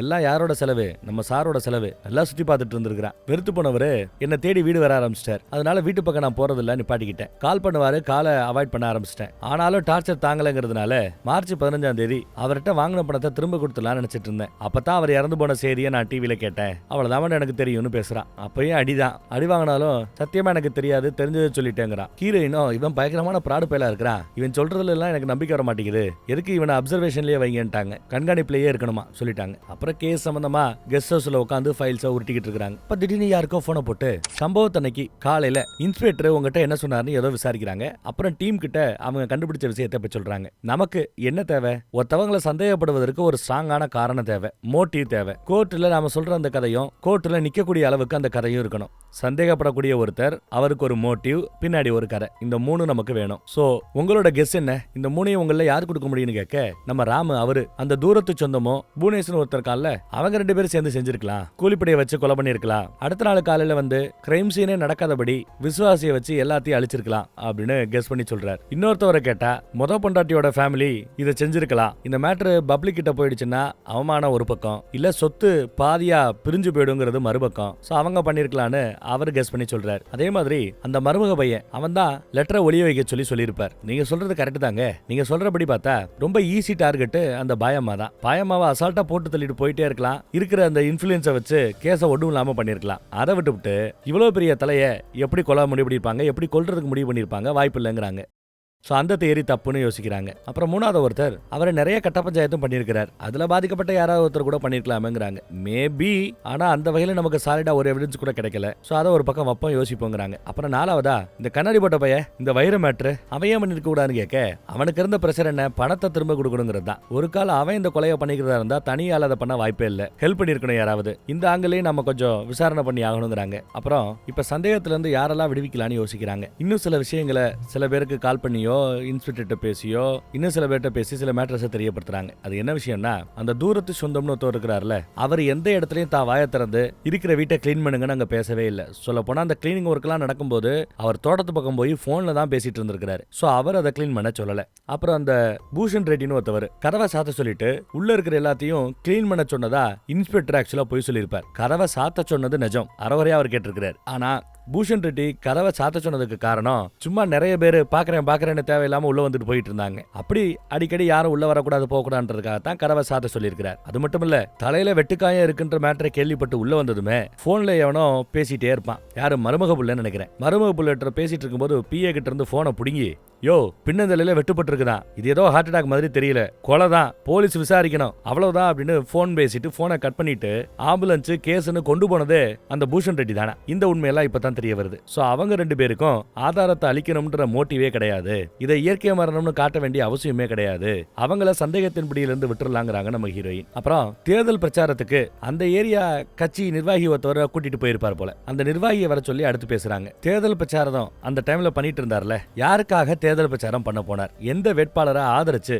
தேர்தல் பிரச்சாரம் பண்ணாரு அப்படின்னு கேட்க, அந்த தூரத்து சொந்தம் அவரை எல்லா பேரும் ஓட்டு போட்டு ஜெயிக்க வைக்கணும்னு அவரை ஆதரிச்சு தான் வாக்கே கேட்க போயிருக்கிறார். இதெல்லாம் கேட்டது நம்ம ஹீரோனுக்கு கோவம் வருது. ஏன்னா இந்த மேட்டர் எல்லாம் ஸ்டேட்மெண்ட்ல எழுதி இருந்ததுன்னா அவங்க 2 பேரும் குற்றவாளி நினைச்சுக்கிட்டு அவங்க பின்னாடியே கேஸ்ல கொண்டு போய் இவ்வளவு நாட்களை வீணடிச்சிருக்க வேண்டிய அவசியமே இல்ல. ஏங்க இதெல்லாம் ஸ்டேட்மெண்ட் நீங்க சொல்லலன்னு கேட்டா, யார் மேடம் சொல்லலன்னு சொன்னா, எல்லாத்தையும் நாங்க சொன்னோமே அப்படிங்கிறாரு நிர்வாகி. சரிங்க நீங்க கிளம்புங்கன்னு அனுப்பிச்சு வச்சுட்டாங்க. அப்போ ஸ்டேட்மெண்ட்டை எடுத்த நம்ம டீம்லயே ஏதோ ஒரு கருப்பு ஆடு இருக்குன்னு நம்ம ஹீரோயின் சந்தேகப்படுறாங்க. இதுக்கு மத்தியில அந்த தூரத்து சொந்தத்து மேல எந்த தப்பும் இல்லைன்னு நம்ம ஹீரோயின் புரிஞ்சுக்கிட்ட அதே சமயம் அந்த தூரத்து சொந்தம் தான் காரணம்னு ஒருத்தர் வந்து ஒரு கரை கட்டிட்டு போனார்ல, அவரோட ஸ்டேட்மெண்ட் நியூஸ்ல ரிலீஸ் ஆயிடுச்சு, லீக் ஆயிடுச்சு போல. மீடியால ஃபுல்லா சம்பந்தமே இல்லாம அந்த தூரத்து சொந்தத்தை தான் இப்ப குறை சொல்லிக்கிட்டு இருக்காங்க. எப்படி இந்த ஸ்டேட்மெண்ட் வெளியில போச்சு? அந்த கருப்பாடு தான் பண்ணிருக்கணும். மறுபடியும் கட் பண்ணா இப்போ மகளையும் மருமகனையும் காட்டுறாங்க. நீ போய் செய்ய வேண்டியதை செய், வேகமா செய்யுங்கிறாரு மருமகன். யார பாக்குறதுக்காக வந்திருக்காங்க? சிஎம் பாக்குறதுக்காக. அப்பதான் நம்ம ஹீரோயினும் சிஎம் பார்த்துட்டு வெளியில போறாங்க. பர்சனலா பேசணும்னு சிஎம் கிட்ட வந்து நிக்க, இவங்க எல்லாம் நம்ம ஆட்கள் தான், நீ தாராளமா இவங்க முன்னாடி பேசலாங்கிறாரு அவரு சிஎம். எனக்கு விசாரணை சரியான டைரக்ஷன்ல போறாப்ல தெரியல அப்படின்னு கம்ப்ளைண்ட் பண்றாங்க. அது அப்படி உனக்கு தெரியும்னு கேக்குறாரு சிஎம். எனக்கு அந்த தூரத்து சொந்தத்து மேலதான் டவுட் இருக்கு, ஜாஸ்தியா இருக்குது. ஆனா அந்த மேடம் அந்த கோணத்துல விசாரிக்கிறாப்ல தெரியலன்னு கம்ப்ளைண்ட் பண்ணும்போது எனக்கு உன் புருஷன் மேலதான் சந்தேகமா இருக்குங்கிறாரு சிஎம். நீ எதிர்பார்க்கறாப்ல அந்த தூரத்து சொந்தத்தின் மேல என்கொயரி நடக்கும், ஆனா உன் புருஷன் மேலேயே என்கொயரி நடக்கும், எல்லாரையும் சமமா தான் ட்ரீட் பண்ணுவோம் அப்படின்ட்டாங்க சிஎம். உங்க விருப்பம்னு கும்பிட போட்டு போயிட்டே இருக்காங்க அவங்க. தோட்டத்துக்காரருக்கு சரியா காது கேட்காது இல்ல, ஒரு டாக்டரை வர வச்சு இனிமே உங்களுக்கு காது நல்லாவே கேட்கும், டாக்டர் கூட போங்கன்னு சொல்லி அனுப்பிச்சு வைக்கிறாங்க. என்ன பண்ண போறாங்கன்னு தெரியல. அந்த பக்கம் பொண்ணும் மருமகனும் யாரோ ஒரு பிசினஸ் மேனை பார்க்க வர்றாங்க. பிசினஸ் மேனோட பொண்டாட்டி அப்பதான் இறந்து போகுது பாவம். சாவல வச்சு பேச முடியுமான்னு தெரியல, நாங்க தயாரா இருக்கிறோம்னு பேசுறாங்க. அப்புறம் நாளை பின்ன சிஎம் தான் எங்க அண்ணன், அவருக்காக நான் அப்படி இப்படி எல்லாம் மனசு மாற மாட்டேங்கலன்னு கேட்க, அதெல்லாம் மனசு மாற மாட்டேன், எல்லாம் அத்து போச்சு, நாங்க தயார் அப்படின்னு ஏதோ பேசிக்கிறாங்க புரியாத மொழியில. இங்க நம்ம ஹீரோயினும் இப்ப புது கோணத்துல வேற விதமா ஏதோ விசாரணை விசாரணையும் நடத்துறாங்க. இப்பெல்லாம் நிறைய சாட்சிகள் கிட்ட ஸ்ட்ரெயிட்டாவே ஸ்டேட்மெண்ட் விசாரணை எல்லாம் பண்றது நம்ம ஹீரோயின் தான். 4 டீம் வச்சிருந்தாங்கல்ல, யாரையும் நம்புறதுக்கு தயாரா இல்லாம ஸ்ட்ரெயிட்டாவே விசாரணை பண்றாங்க, ஸ்ட்ரெயிட்டாவே சீல் அடிக்கிறாங்க, ஸ்ட்ரெயிட்டாவே டாக்குமெண்ட்ஸ் ரெடி பண்றாங்க. இதுக்கு மத்தியில மகனும் மருமகளும் சேர்ந்து நடக்கிற விசாரணையில எங்களுக்கு திருப்தி இல்லைன்னோ கேஸ சிபிசிஐடிக்கு மாத்தணும் சொல்லி கோர்ட்ல கேஸ் போட்டிருக்காங்களா. நியூஸ்ல இது ஓடிக்கிட்டு இருக்குது. நம்ம ஹீரோனுக்கு காண்டு தான் ஆகுது, கோவம் தான் வருது. இந்த பக்கம் பார்த்தா அந்த தோட்டக்காரருக்கு காது சரியா கேட்காது, சரி பண்றோம்னு டாக்டர் கூட அனுப்பிச்சு வச்சாங்கல்ல, ஆக்சுவலா உண்மையை கண்டறியும் சோதனை நடத்தப்பட்டிருக்கிறது. அதோட ரிசல்ட்னு டாக்டர் வந்து ரிசல்ட்டை கொடுத்துட்டு போறாரு. அனஸ்தீசியா கொடுத்துருவாங்கன்னு நினைக்கிறேன். ஆழ்ந்த உறக்கத்துங்களை கொண்டு போய் கேள்வி கேட்கும்போது உங்க மைண்ட் பொய் சொல்றதெல்லாம் அந்த நிலைமையில இருக்காது, அப்படியே பிளாங்கா இருக்கும். உச்சக்கட்ட போதையில இருக்கும்போது என்ன கேட்டாலும் உளறாங்கல்ல, கிட்டத்தட்ட அந்த மாதிரி ஒரு சூழல். அப்படி மருந்து கொடுத்து தான் இப்ப விசாரிக்கிறாங்க. பேர் என்ன, ஊரு நல்லா கேட்கிறாரு, எல்லாத்தையும் ரெக்கார்ட் பண்ணிட்டு இருக்காங்க. உண்மையும் கண்டறியும் சோதனைங்கிறதுனால சார் கிட்ட உங்களை யாரு வேலைக்கு சேர்த்து விட்டாங்கன்னு கேட்டா கிருஷ்ணா ரெட்டின்னு யாரோ ஒருத்தவர் தான் வேலைக்கு சேர்த்து விட்டாப்லையா. சார கடைசியா எப்ப பாத்தீங்கன்னா அடுத்த கேள்வி. சிகரெட் அடிக்க வெளியில வந்தாரு, பார்த்தேன்றாரு. ராத்திரி 12:30 மணிக்கு அவர் வெளியில வந்தாராம், சிகரெட்டு பத்த வச்சாராம். என்ன ரங்கடா தூங்கலையா, கேட்ட புரிட்டு போய் தூங்கு அப்படின்னாரு. அப்ப நிஜத்துல நம்ம தோட்டக்காரர் என்ன சொல்லிருப்பாருன்னா, உங்க விசுவாசி கங்கா ரெட்டி போன பிறகு கேட்ட மூடுறேன் அப்படின்னு சொல்லியிருப்பாரு. என்னடான்னு பார்த்தா நம்ம விசுவாசி கங்கா ரெட்டி அங்கதான் இருக்கிறாப்ல. அப்ப சாரோ இன்னைக்கு கங்கா ரெட்டி இங்கதான் நம்ம கூட படுக்க போறாரு, நீ போய் படு போ அப்படின்னு சொல்லிட்டாப்ல. சிகரெட் அணைச்சிட்டு அவர் முன்ன போக பின்னாடி விசுவாசி கங்கா ரெட்டியும் போறாப்ல. அப்புறம் ராத்திரி வேற என்ன ஆச்சு அப்படின்னு கேட்க ஏதோ சத்தம் கேட்டு தோட்டக்காரர் எந்திரிச்சிருப்பார். யாரோ குதிச்சாப்ல, காலை மட்டும் காட்டுறாங்க, ஆளை காட்டல. வெளியில வந்த விசுவாசி கங்கா ரெட்டியோ எங்களை பத்தி வெளியில யார்ட்டா சொன்ன உன்னை வெட்டி போட்டுருவேன் அப்படின்னு மிரட்டிட்டு போயிருப்பாப்ல. மிரட்டலுக்கு பயந்துகிட்டு தான் இதெல்லாம் அவர் சொல்லல போல தோட்டக்காரர் பாவம். அப்புறம் அந்த விசுவாசியவே கூப்பிட்டு எப்ப கடைசியா சார பாத்தீங்கன்னு கேட்டா அவர் சாகிறதுக்கு முந்தின நாள் ராத்திரி 11:15 இருக்கும், என்ன வீட்டுல இறக்கி விட்டுட்டு போனாருன்னு போய் சொல்றாப்ல. சரி, இறக்கி விட்டுட்டு போயிட்டார்ல, அப்புறம் ஏன் மறுபடியும் அவர் வீட்டுக்கு நீங்க போனீங்கன்னு கேட்டா இல்லையே, அதுக்கு பிறகு அவரை நான் பார்க்கவே இல்லையேன்னு போய் சொல்றாப்ல. இப்படி விசாரிக்கும் போது திடீர்னு பார்த்தா உள்ள ஒருத்தர் வராரு. ஹெட் ஆபீஸ்ல இருந்து உங்களுக்கு கால் வந்திருக்குன்னு சொன்னதும் அந்த விசுவாசி கங்கா ரெட்டி சிரிக்கிறாப்ல. நக்கலா பிஸியா இருக்கிறேன்னு சொல்லி போனை கட் பண்ணியா, போகும்போது கதவை சாத்திட்டு போயான்னு சத்தம் போட்டாங்க. தோட்டக்காரன் என்கிட்ட எல்லாத்தையும் மொத்தமா உளறிட்டாரு, சொல்லிட்டாரு இதுதான் உங்களுக்கு கடைசி வாய்ப்பு, உண்மையை சொல்றியா இல்லையான்னு மிரட்டுறாங்க. இல்லனா என்ன பண்ண முடியும்னு திமிரா பேசுறாரு. அதிக வச்சு அடிப்பீங்களா, அவ்வளவுதானே, அடிச்சுக்கங்க, நான் வாயை திறந்தா என் உசுரே போயிடும், அடிதானே நீங்க அடிச்சுக்கங்கிறாப்ல. என்ன வேணாலும் பண்ணிக்கதாயி, நான் வாயை திறக்க மாட்டேன்னு கட்டன் ரேட்டா சொல்லிட்டேன். அப்புறம் இன்னொருத்தவரை கூப்பிட்டுட்டு உள்ள உட்கார வச்சுட்டு கதவை சாத்திட்டாங்க. அந்த வைர மேட்டர்ல இவரும் ஏமாந்து போனவரா. கிட்டத்தட்ட 20 லட்ச ரூபா லாஸ் ஆகி போயிடுச்சான். இறந்து போன சார கிழட்டு பையனெல்லாம் திட்டி இருக்கிற போலயே அப்படின்னு அடுத்து விசாரிக்கிறாங்க. ஏதோ கோவத்துல ஏதாவது சொல்லியிருப்பேன், ஆமா யாராவே அப்படின்னு பார்த்தா அந்த எக்ஸ் டிரைவரா இருப்பானோ, அடிச்சே கொண்டேனெல்லாம் சார் சொல்லி எழுதி வச்சிருக்காரு அப்படின்னு கேட்க மேடம் அது நான் இல்ல புதுசா வந்த டிரைவர்னு சொல்லும் போது பொலிர்னு ஒரு அரவழுகுது. என்னைக்காவது பிளைட்ல போயிருக்கியான்னு கேட்டா இல்லங்கிறான் அந்த பழைய டிரைவர். ஏன் கேக்குறீங்க அப்படின்னு கேட்க என்ன உன்னை பிளைட்ல ஏத்த போறோம் அப்படிங்குது இந்த அம்மா. பிளைட்ல ஏத்திட்டாங்க, அந்தரத்துல தொங்க விட்டாங்க பழைய டிரைவரை. தோட்டக்கார எல்லாத்தையும் சொல்லிட்டான்டா, இப்ப நீ சொல்லு அப்படின்னு பொலன்னு பொலக்குறாங்க. விடாம அடிச்சுக்கிட்டே இருங்க, வாயை திறந்த உண்மையை சொல்ற வரைக்கும் அடிங்க அப்படின்னு அடிக்க ஆரம்பிச்சிட்டாங்க. இப்ப அடிக்கிறதுக்கு கூட வேற ஏதோ ஒரு டீமை தான் யூஸ் பண்ணிட்டு இருக்காங்க. அவங்களோட டீமை நம்பல, வழி தாங்காம சொல்றேன்னு ஒத்துக்கிட்டான். அப்படி சொல்லிடுறேன்னு சொன்னாலும் நம்ம ஆட்கள் அடிச்சுக்கிட்டே இருக்கிறாங்க அடுத்த ஒரு 5 நிமிஷத்துக்கு. அப்புறம் எல்லாத்தையும் சொல்லிடுறேன்னு அழுகிறா. அந்தரத்துல இருந்து கீழே இறக்கி விடுறாங்க. சொல்றா அப்படின்ட்டு ஒரு மார்த்தம் வராம என்ன நடந்ததுன்னு அப்படியே சொல்லணும்னு மிரட்டுறாங்க. அவன ஒரு வழி இல்லாம சொல்றாங்க. அவர் இறப்புக்கு 2-3 நாளைக்கு முன்னாடி விசுவாசி கங்கா ரெட்டி இந்த வைர மேட்டர்ல நிறைய பேரு, ஒரு 3 பேர் நினைக்கிறல்ல, ஒன்னாவே கேங்கா திரிவாங்க, எல்லாரையும் ஏமாத்தி படத்தை பறிச்சிட்டு இருப்பாங்க. அந்த கேங்க கூப்பிட்டு லைஃப் டைம் செட்டில்மெண்ட் ஒரு வேலை கிடைக்குது, இந்த வேலையை மட்டும் நல்லா முடிச்சுக்கிட்டீங்கன்னா கோடி கணக்கில் சம்பாதிக்கலாம்னு பேசுறாரு, பேரம் பேசுறாரு.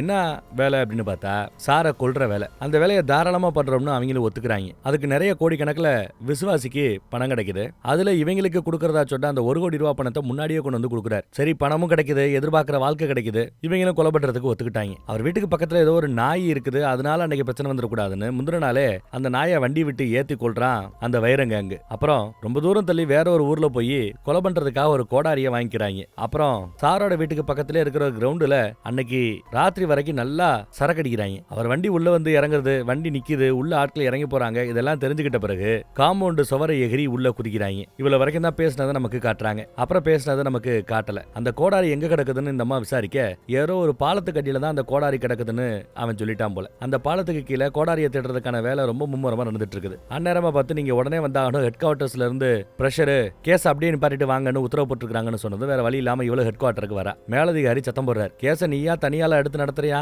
டீமை உள்ள பயன்படுத்திக்கவே இல்லையா? ஓ இஷ்டத்துக்கு நீயா எழுதிக்கிட்டு எல்லாத்தையும் முடிக்கலான்னு பாக்குறியா? உனக்கு யாராவது ஃபேவரா இருக்காங்கன்னு அந்த ஃபேவர் காட்டணும்னு பாக்குறியா? யாராவது காப்பாத்த பாக்குறியான்னு மேலதிகாரி போட்டு டோஸ் விடுறார். நீ பண்ணி கிழிச்சது போதும், விசாரணை நாங்க வேற ஒரு ஐபிஎஸ் அதிகாரிக்கு கொடுக்க போறோம், நீ இந்த கேஸ்ல இருந்து வெளியில வந்துட்ட, கிளம்பு அப்படிங்கிறாப்ல. இந்த அம்மாவோட டீம்ல இருக்கிற எவனோ ஒருத்தன் தான் இந்த மாதிரி கம்ப்ளைண்ட் கொடுத்திருக்கான் போல, அதனால இவர் ஆக்ஷன் எடுக்கிறாரா. யாரு கொடுத்தான்னு கேட்டா சொல்ல மாட்டேங்கிறார். சரி கேஸை யாருக்கிட்ட கொடுக்க போறாருன்னு பார்த்தா புதுசா ப்ரொமோஷன் வாங்கி வந்திருக்கிற நம்ம ராம காட்டுறாங்க. நம்ம ஹீரோயினோட டீம்லயே சாதாரண இன்ஸ்பெக்டரா இருந்தவர் தான் இப்போ ப்ரொமோஷன்ல அதே கேஸை விசாரிக்கிறதுக்காக வந்திருக்கிறார். அடா பாவி, நீதான் அப்ப என் டீம்ல இருந்த கருப்பாடா, இப்படி ப்ரொமோஷனுக்கு விலை போயிட்டியாடா பாவின்னு திட்டி சட்டையை பிடிச்சு அசிங்கப்படுத்துறாங்க. நீ வெளியில போ அப்படின்னு இவர் மேலதிகாரி விரட்டி விடுறார். உங்களுக்கு இந்த விஷயத்துல சம்பந்தம் இல்லைன்னு நான் நம்பலாமான்னு கேட்கும்போது போமா வெளியிலன்ட்டாரு மேலதிகாரி. அப்புறம் இந்த சம்பவம் நடந்து இப்ப இன்னும் 3 மாசம் ஆயிப்போச்சுங்க. ஆக மொத்தம் அவர் இறந்து கிட்டத்தட்ட 6 மாசம் ஆயிப்போச்சு.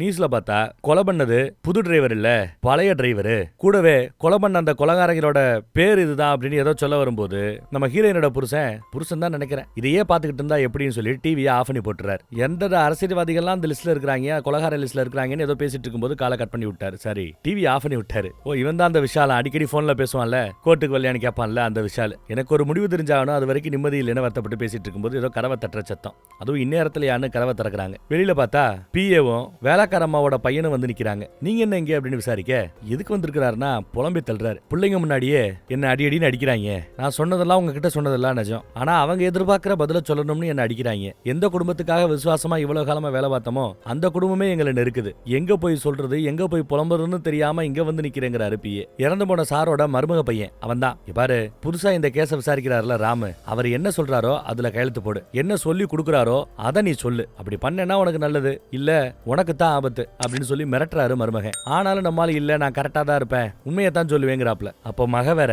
ஏன் சொல்ல முடியாது, சொல்லித்தான் ஆகணும், இல்ல உன்னை யாராலையும் காப்பாற்ற முடியாதுன்னு மகளும் மிரட்டுது. யாரும் என்ன காப்பாற்ற வேண்டிய அவசியம் இல்லைன்னு அப்பயும் தெளிவா தான் பிஏ பேசுறாப்ல. இந்த பிஏ நமக்கு ஒத்துழைக்கலன்னா நீ தான் ஜெயிலுக்கு போவ, புரியுதுலன்னு தான் புருஷனை பார்த்து அந்த அம்மா பேசுது.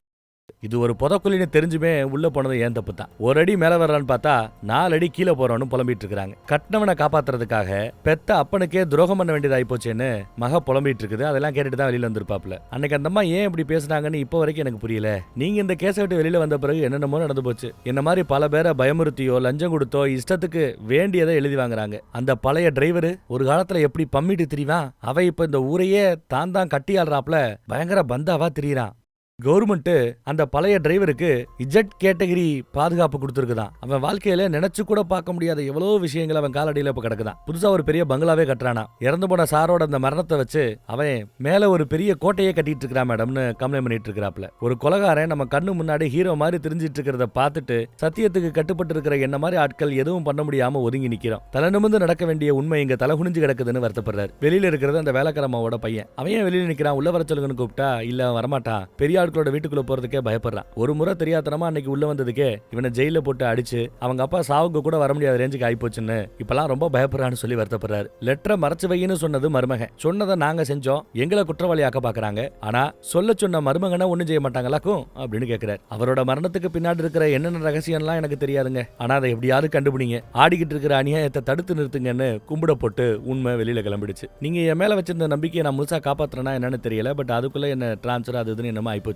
தயானந்த சாரோட இறப்புக்கு பின்னாடி நிறைய பேர் லாபம் அடைஞ்சிருக்காங்க, நிறைய பேர் காரணமா இருந்திருக்காங்க. அநியாயம் ஜெயிச்சிட்டு இருக்குது, அதை தடுத்து நிறுத்துறதுக்காகத்தான் இதுல முக்கிய சாட்சியான தோட்டக்காரரோட ஸ்டேட்மெண்ட் இதோட சேர்த்து அமைச்சிருக்கிறேன். இதையெல்லாம் நான் கோர்ட்ல இப்ப சப்மிட் பண்றேன். என்னால முழு உண்மையை தெரிஞ்சுக்க முடியலனாலும் தெரிஞ்ச உண்மையை வெளியில கொண்டு வரணும்னு நினைக்கிறேன். தெரிஞ்சே வெளியில சுத்துற பொய்களை நிறுத்தணும்னு நினைக்கிறேன். அவரோட இறப்பின் போது கிடைச்ச அந்த முடி, பொட்டு, பிங்கர் பிரிண்ட்ஸ் இதுக்கும் உண்மையான கொலையாளர்களுக்கும் சம்பந்தம் இருக்கணும். அதே மாதிரி வந்தவங்க இறந்து போன தயானந்த சாரோட ரவுண்ட் சீல எடுத்துட்டு போயிருக்காங்க. சோ கண்டிப்பா அந்த டாக்குமெண்ட் சம்பந்தமா தான் ஏதோ பெரிய பிரச்சனை நடந்திருக்கணும். அந்த டாக்குமெண்ட் மேபி தன் சாவுக்கு பிறகு தன் சொத்துக்கள் எல்லாம் யாருக்கு போகணும்னு அவர் எழுதி வச்ச உயிலா கூட இருக்கலாம். இப்போ ஒரு கால் நான் எதிர்பார்க்கறாப்ல தான் அந்த டாக்குமெண்ட் எல்லாம் இருக்கிற பட்சத்துல அந்த டாக்குமெண்ட் எல்லாம் யாருக்கு தேவை? தன் குடும்ப சொத்துக்களை எல்லாம் அவர் யாருக்கு எழுதணும்னு நினைச்சாரு, நிஜத்துல அதை யார் இப்ப அனுபவிச்சுக்கிட்டு இருக்கா? ஆக்சுவலா சார் ரன் பண்ற எல்லா பிசினஸையுமே தான் மச்சான் பேர்ல, தன் மனைவி பேர்ல, மூத்ததாரம், அப்புறம் பொண்ணு, அப்புறம் மருமகன், இப்படி ஆளாளுக்கு 25% போட்டு இவருக்கு ஒரு 25% மட்டும் தான் பிசினஸ்ல பங்கு இருக்கு. மீதி 75%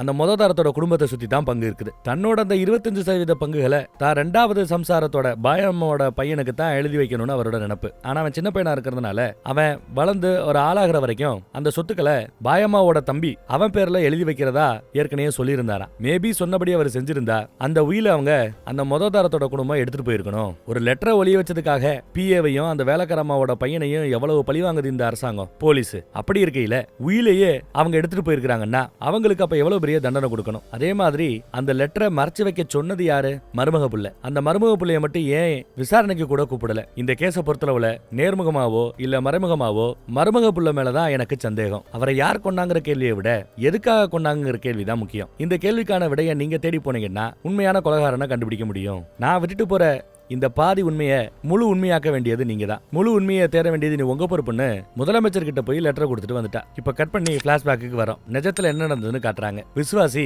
கதவை திறந்து விடுவான். 3 பேரும் உள்ள வராங்க. யாரு? அந்த வைர கேங் 3 உள்ள வருது. ஆல்ரெடி இவருக்கு நல்ல சரக்கு ஊத்தி கொடுத்ததுனால அவர் போதையில இருக்கிறார். என்ன அவங்க இந்நேரத்துல வந்திருக்காங்களே நம்மால் கேப்பாப்ல. ஏதோ பர்சனலா பேசணும்னு வந்திருக்கிறதா விசுவாசி சொல்றான். எது வந்தாலும் காலையில பேசிக்கலாம் போங்கன்னு சொல்லிட்டு அவரு பெட்ரூம் பக்கம் போறாரு. அந்த பழைய டிரைவர் கையில கோடாரி எடுக்கிறான். முன்னாடி அந்த கண்ணாடி பட்டு வந்தா ஓங்கி ஒரு குத்து தலைவரை தார அடி வாங்கி விழும்போதுதான் விசுவாசி கெத்தா போய் சேர்ல உட்காருவார். இவர் அடி வாங்குறத பார்த்து ரசிக்கிறாரு. அடிக்கிறானுங்க, மிதிக்கிறானுங்க, சித்திரவதை பண்றானுங்க. நம்ம விசுவாசி அந்த பேப்பர்ஸ் எங்க இருக்கு தேடுங்கன்னு சத்தம் போடுறாரு. அலமாரியில தேடும் போதுதான் அந்த கைப்பிடி உடஞ்சிருக்கும் போல. டேய் என்னத்தரா தேடுறீங்கன்னு நம்மால கேட்பாரு. கோடாரியால கையில ஒரு அடி பின்னாடி பிடிச்சு அடிச்சிருப்பாங்க. எஸ், அவரோட உயில் தாங்க. உயில ஒருத்த எடுத்துட்டான். அது விசுவாசிக்கு கிடைச்சிருச்சு. அப்புறம் ஒரு பேப்பர் பேனாவை எடுக்க சொல்லி நாங்க சொல்றதை எழுதுன்னு சித்திரவதை பண்ணி எழுத வைக்கிறாங்க. அந்த புது டிரைவர் பிரசாத்தை விட்டுறாதீங்கன்னு எழுதுன்னு எழுதி கையெழுத்தும் போட்டாப்ல. என்ன விசுவாசி கங்கா ரெட்டி இன்னும் எதுக்குடா வெயிட் பண்ணிட்டு இருக்கிற? என்னடா வேணும்னு கேப்பாப்ல. கோடாரியால குத்துன்னு குத்தி எடுத்துட்டாங்க. அப்புறம் பாடி எடுத்து கொண்டு போய் பாத்ரூம்ல ஓங்கி கழுத்து பக்கத்துல ஒரு வெட்டும் போது தலை போய் அந்த பீங்கான்ல இடிச்சிருக்கும். அதுல வேற மாத்தி கோடாரியை வாங்கி வெட்டுறானுங்க. அவரோட டெட் பாடியை ஃபைனலா காமிச்சு படத்தையும் இந்த இடத்துல முடிச்சிடுறாங்க. எப்படி இருந்துச்சு? நல்லா இருந்ததா? படத்துல யார கொலகாரனா மோட்டிவ் காட்டுறாங்க நமக்கு அப்படின்னு பார்க்கும்போது அந்த மருமக பிள்ளைய தான் காட்டுறாங்க. தான் ரன் பண்ண பிசினஸ் எல்லாத்துலயுமே தனக்கு 25% கூட இருக்கிற மச்சான், பொண்ணு, மருமக அவர்களுக்கு 25% அவர் தான் பிக்ஸ் பண்றாரு. ஆனா அவர் இறக்குறதுக்குள்ள அவர் விருப்பப்பட்டா எல்லாத்தையும் மாத்தி எழுத முடியும் தான். மொத்தத்தையுமே கொண்டு போய் கூட வேற யாரோ ஒரு ஆள் மேல எழுதி வச்சுட்டாங்கன்னா எல்லாம் ஒண்ணுமில்லாதவங்களா ஆயிடுவாங்க. சோ அதுக்கு பயந்துகிட்டு மேபி அந்த குடும்பம் அவரை கொலை பண்ணிருக்கலாம் அப்படிங்கிறது ஆப்ஷன் ஏ. படத்துல அதை தான் காட்டியிருக்காங்க. ஆனா படத்துல காட்டாம இன்டைரக்டா நீங்க புரிஞ்சுக்கங்கன்னு இன்னொன்னு விட்டுருக்காங்க. நான் மட்டும் தான் அப்படி புரிஞ்சுக்கிட்டேன்னு தெரியல. எனக்கு ஆப்ஷன் பி ஒன்னு கண்ணில் தென்படுது. அது என்னன்னா மேபி இதை எல்லாத்தையுமே பண்ணது ஏன் நம்ம சிஎம் ஆக இருக்கக்கூடாது. ஏன்னா அடுத்த 2 மாசத்துல எலெக்ஷன் வரப்போகுது. அந்த எலெக்ஷன்ல ஜெயிச்சு சிஎம் உட்காந்துட்டு இருக்கிறது அவர் தான். ஒரு கால் தான் சித்தப்பாவோட மேட்ரு, அவர் ஒரு இந்துவா இருந்து அப்புறம் முஸ்லீமா மாறி ஒரு முஸ்லீம் பொண்ணை கல்யாணம் பண்ணது, இதெல்லாம் வெளியில வந்தா இந்துக்களோட ஓட்டு கிடைக்காம போயிடுமோன்னு கூட பயந்ததை செஞ்சிருக்கலாம். இல்ல தனக்கு வேண்டப்பட்ட சொந்தம் அரசியல்ல ஒரு நல்ல பேர் இருக்கிற ஒருத்தர் இந்த மேட்டர் வெளியில வந்து அவர் பேரு கட்டு கூடவே கட்சி பேரும் கட்டு இவருக்கு அந்த பதவி கிடைக்காம போயிடும், வெற்றி கிடைக்காம போயிடும். அதே சமயம் அவர் செத்தா அனுதாபால வீசும், ஆதரவால வீசும், எல்லா ஓட்டா கிடைக்கும், ஜெயிக்கவும் வாய்ப்பு இருக்குது. ஒரே கல்ல 2 மாங்கன்னு ஏன் நம்ம சிஎம் இதை செஞ்சிருக்க கூடாது? இது என்னோட 2வது தியரி. சோ இப்போ நீங்க சொல்லுங்க, முதல் தியரியா இருந்தா மருமகன் போட்டிருக்கணும், 2வது தியரி நான் சொன்னது சரியா இருந்தா சிஎம் போட்டிருக்கணும். யார் மேல உங்களுக்கு இப்ப சந்தேகம் ஜாஸ்தியாக இருக்கிறது? கமெண்ட்ல 1ஆ 2ஆ அப்படின்னு போடுங்க. எவ்வளவு பேரு மெஜாரிட்டியா சூஸ் பண்றீங்களோ அவர் தான் அந்த வின்னர், அவர் தான் அந்த கொலையாளியா இருப்பாங்கன்னு நாம ஒரு முடிவுக்கு வந்துடலாம். என்ன சொல்றீங்க? ரைட். நம்ம வாட்ஸ்அப் குரூப்போட லிங்க் கீழே கமெண்ட்ல நான் பேசும்போது மேல டிஸ்கிரிப்ஷன்ல எல்லா இடத்துலயும் கொடுத்து வச்சிருக்கோம். விருப்பப்படுறவங்க கிளிக் பண்ணி ஜாயின் பண்ணிக்கோங்க. எந்த சேனல்ல எந்த வீடியோ போட்டாலும் வாட்ஸ்அப் குரூப்ல அதோட யூடியூப் லிங்கை கொடுக்கறது வழக்கம். நீங்களும் மிஸ் பண்ணாம ஏகப்பட்ட சேனல் இருக்குது, எதுல போட்டாலும் ஒரே தான் வாட்ஸ்அப் குரூப்ல வந்துருதுல, நீட்டா உங்களால பாத்துறவும் முடியும். ஏதாவது அப்டேட்ஸ் இருந்தாலும் அப்பப்ப நான் அதில் கொடுக்குறேன், வந்து ஜாயின் பண்ணிக்கோங்க. ஃபேஸ்புக்லயோ இன்ஸ்டாலயோ மித்த எதுலயுமே நாம இல்ல, வாட்ஸ்அப்ல மட்டும்தான் நமக்கு இருக்கு, வேற எங்கேயும் கிளைகள் கிடையாது.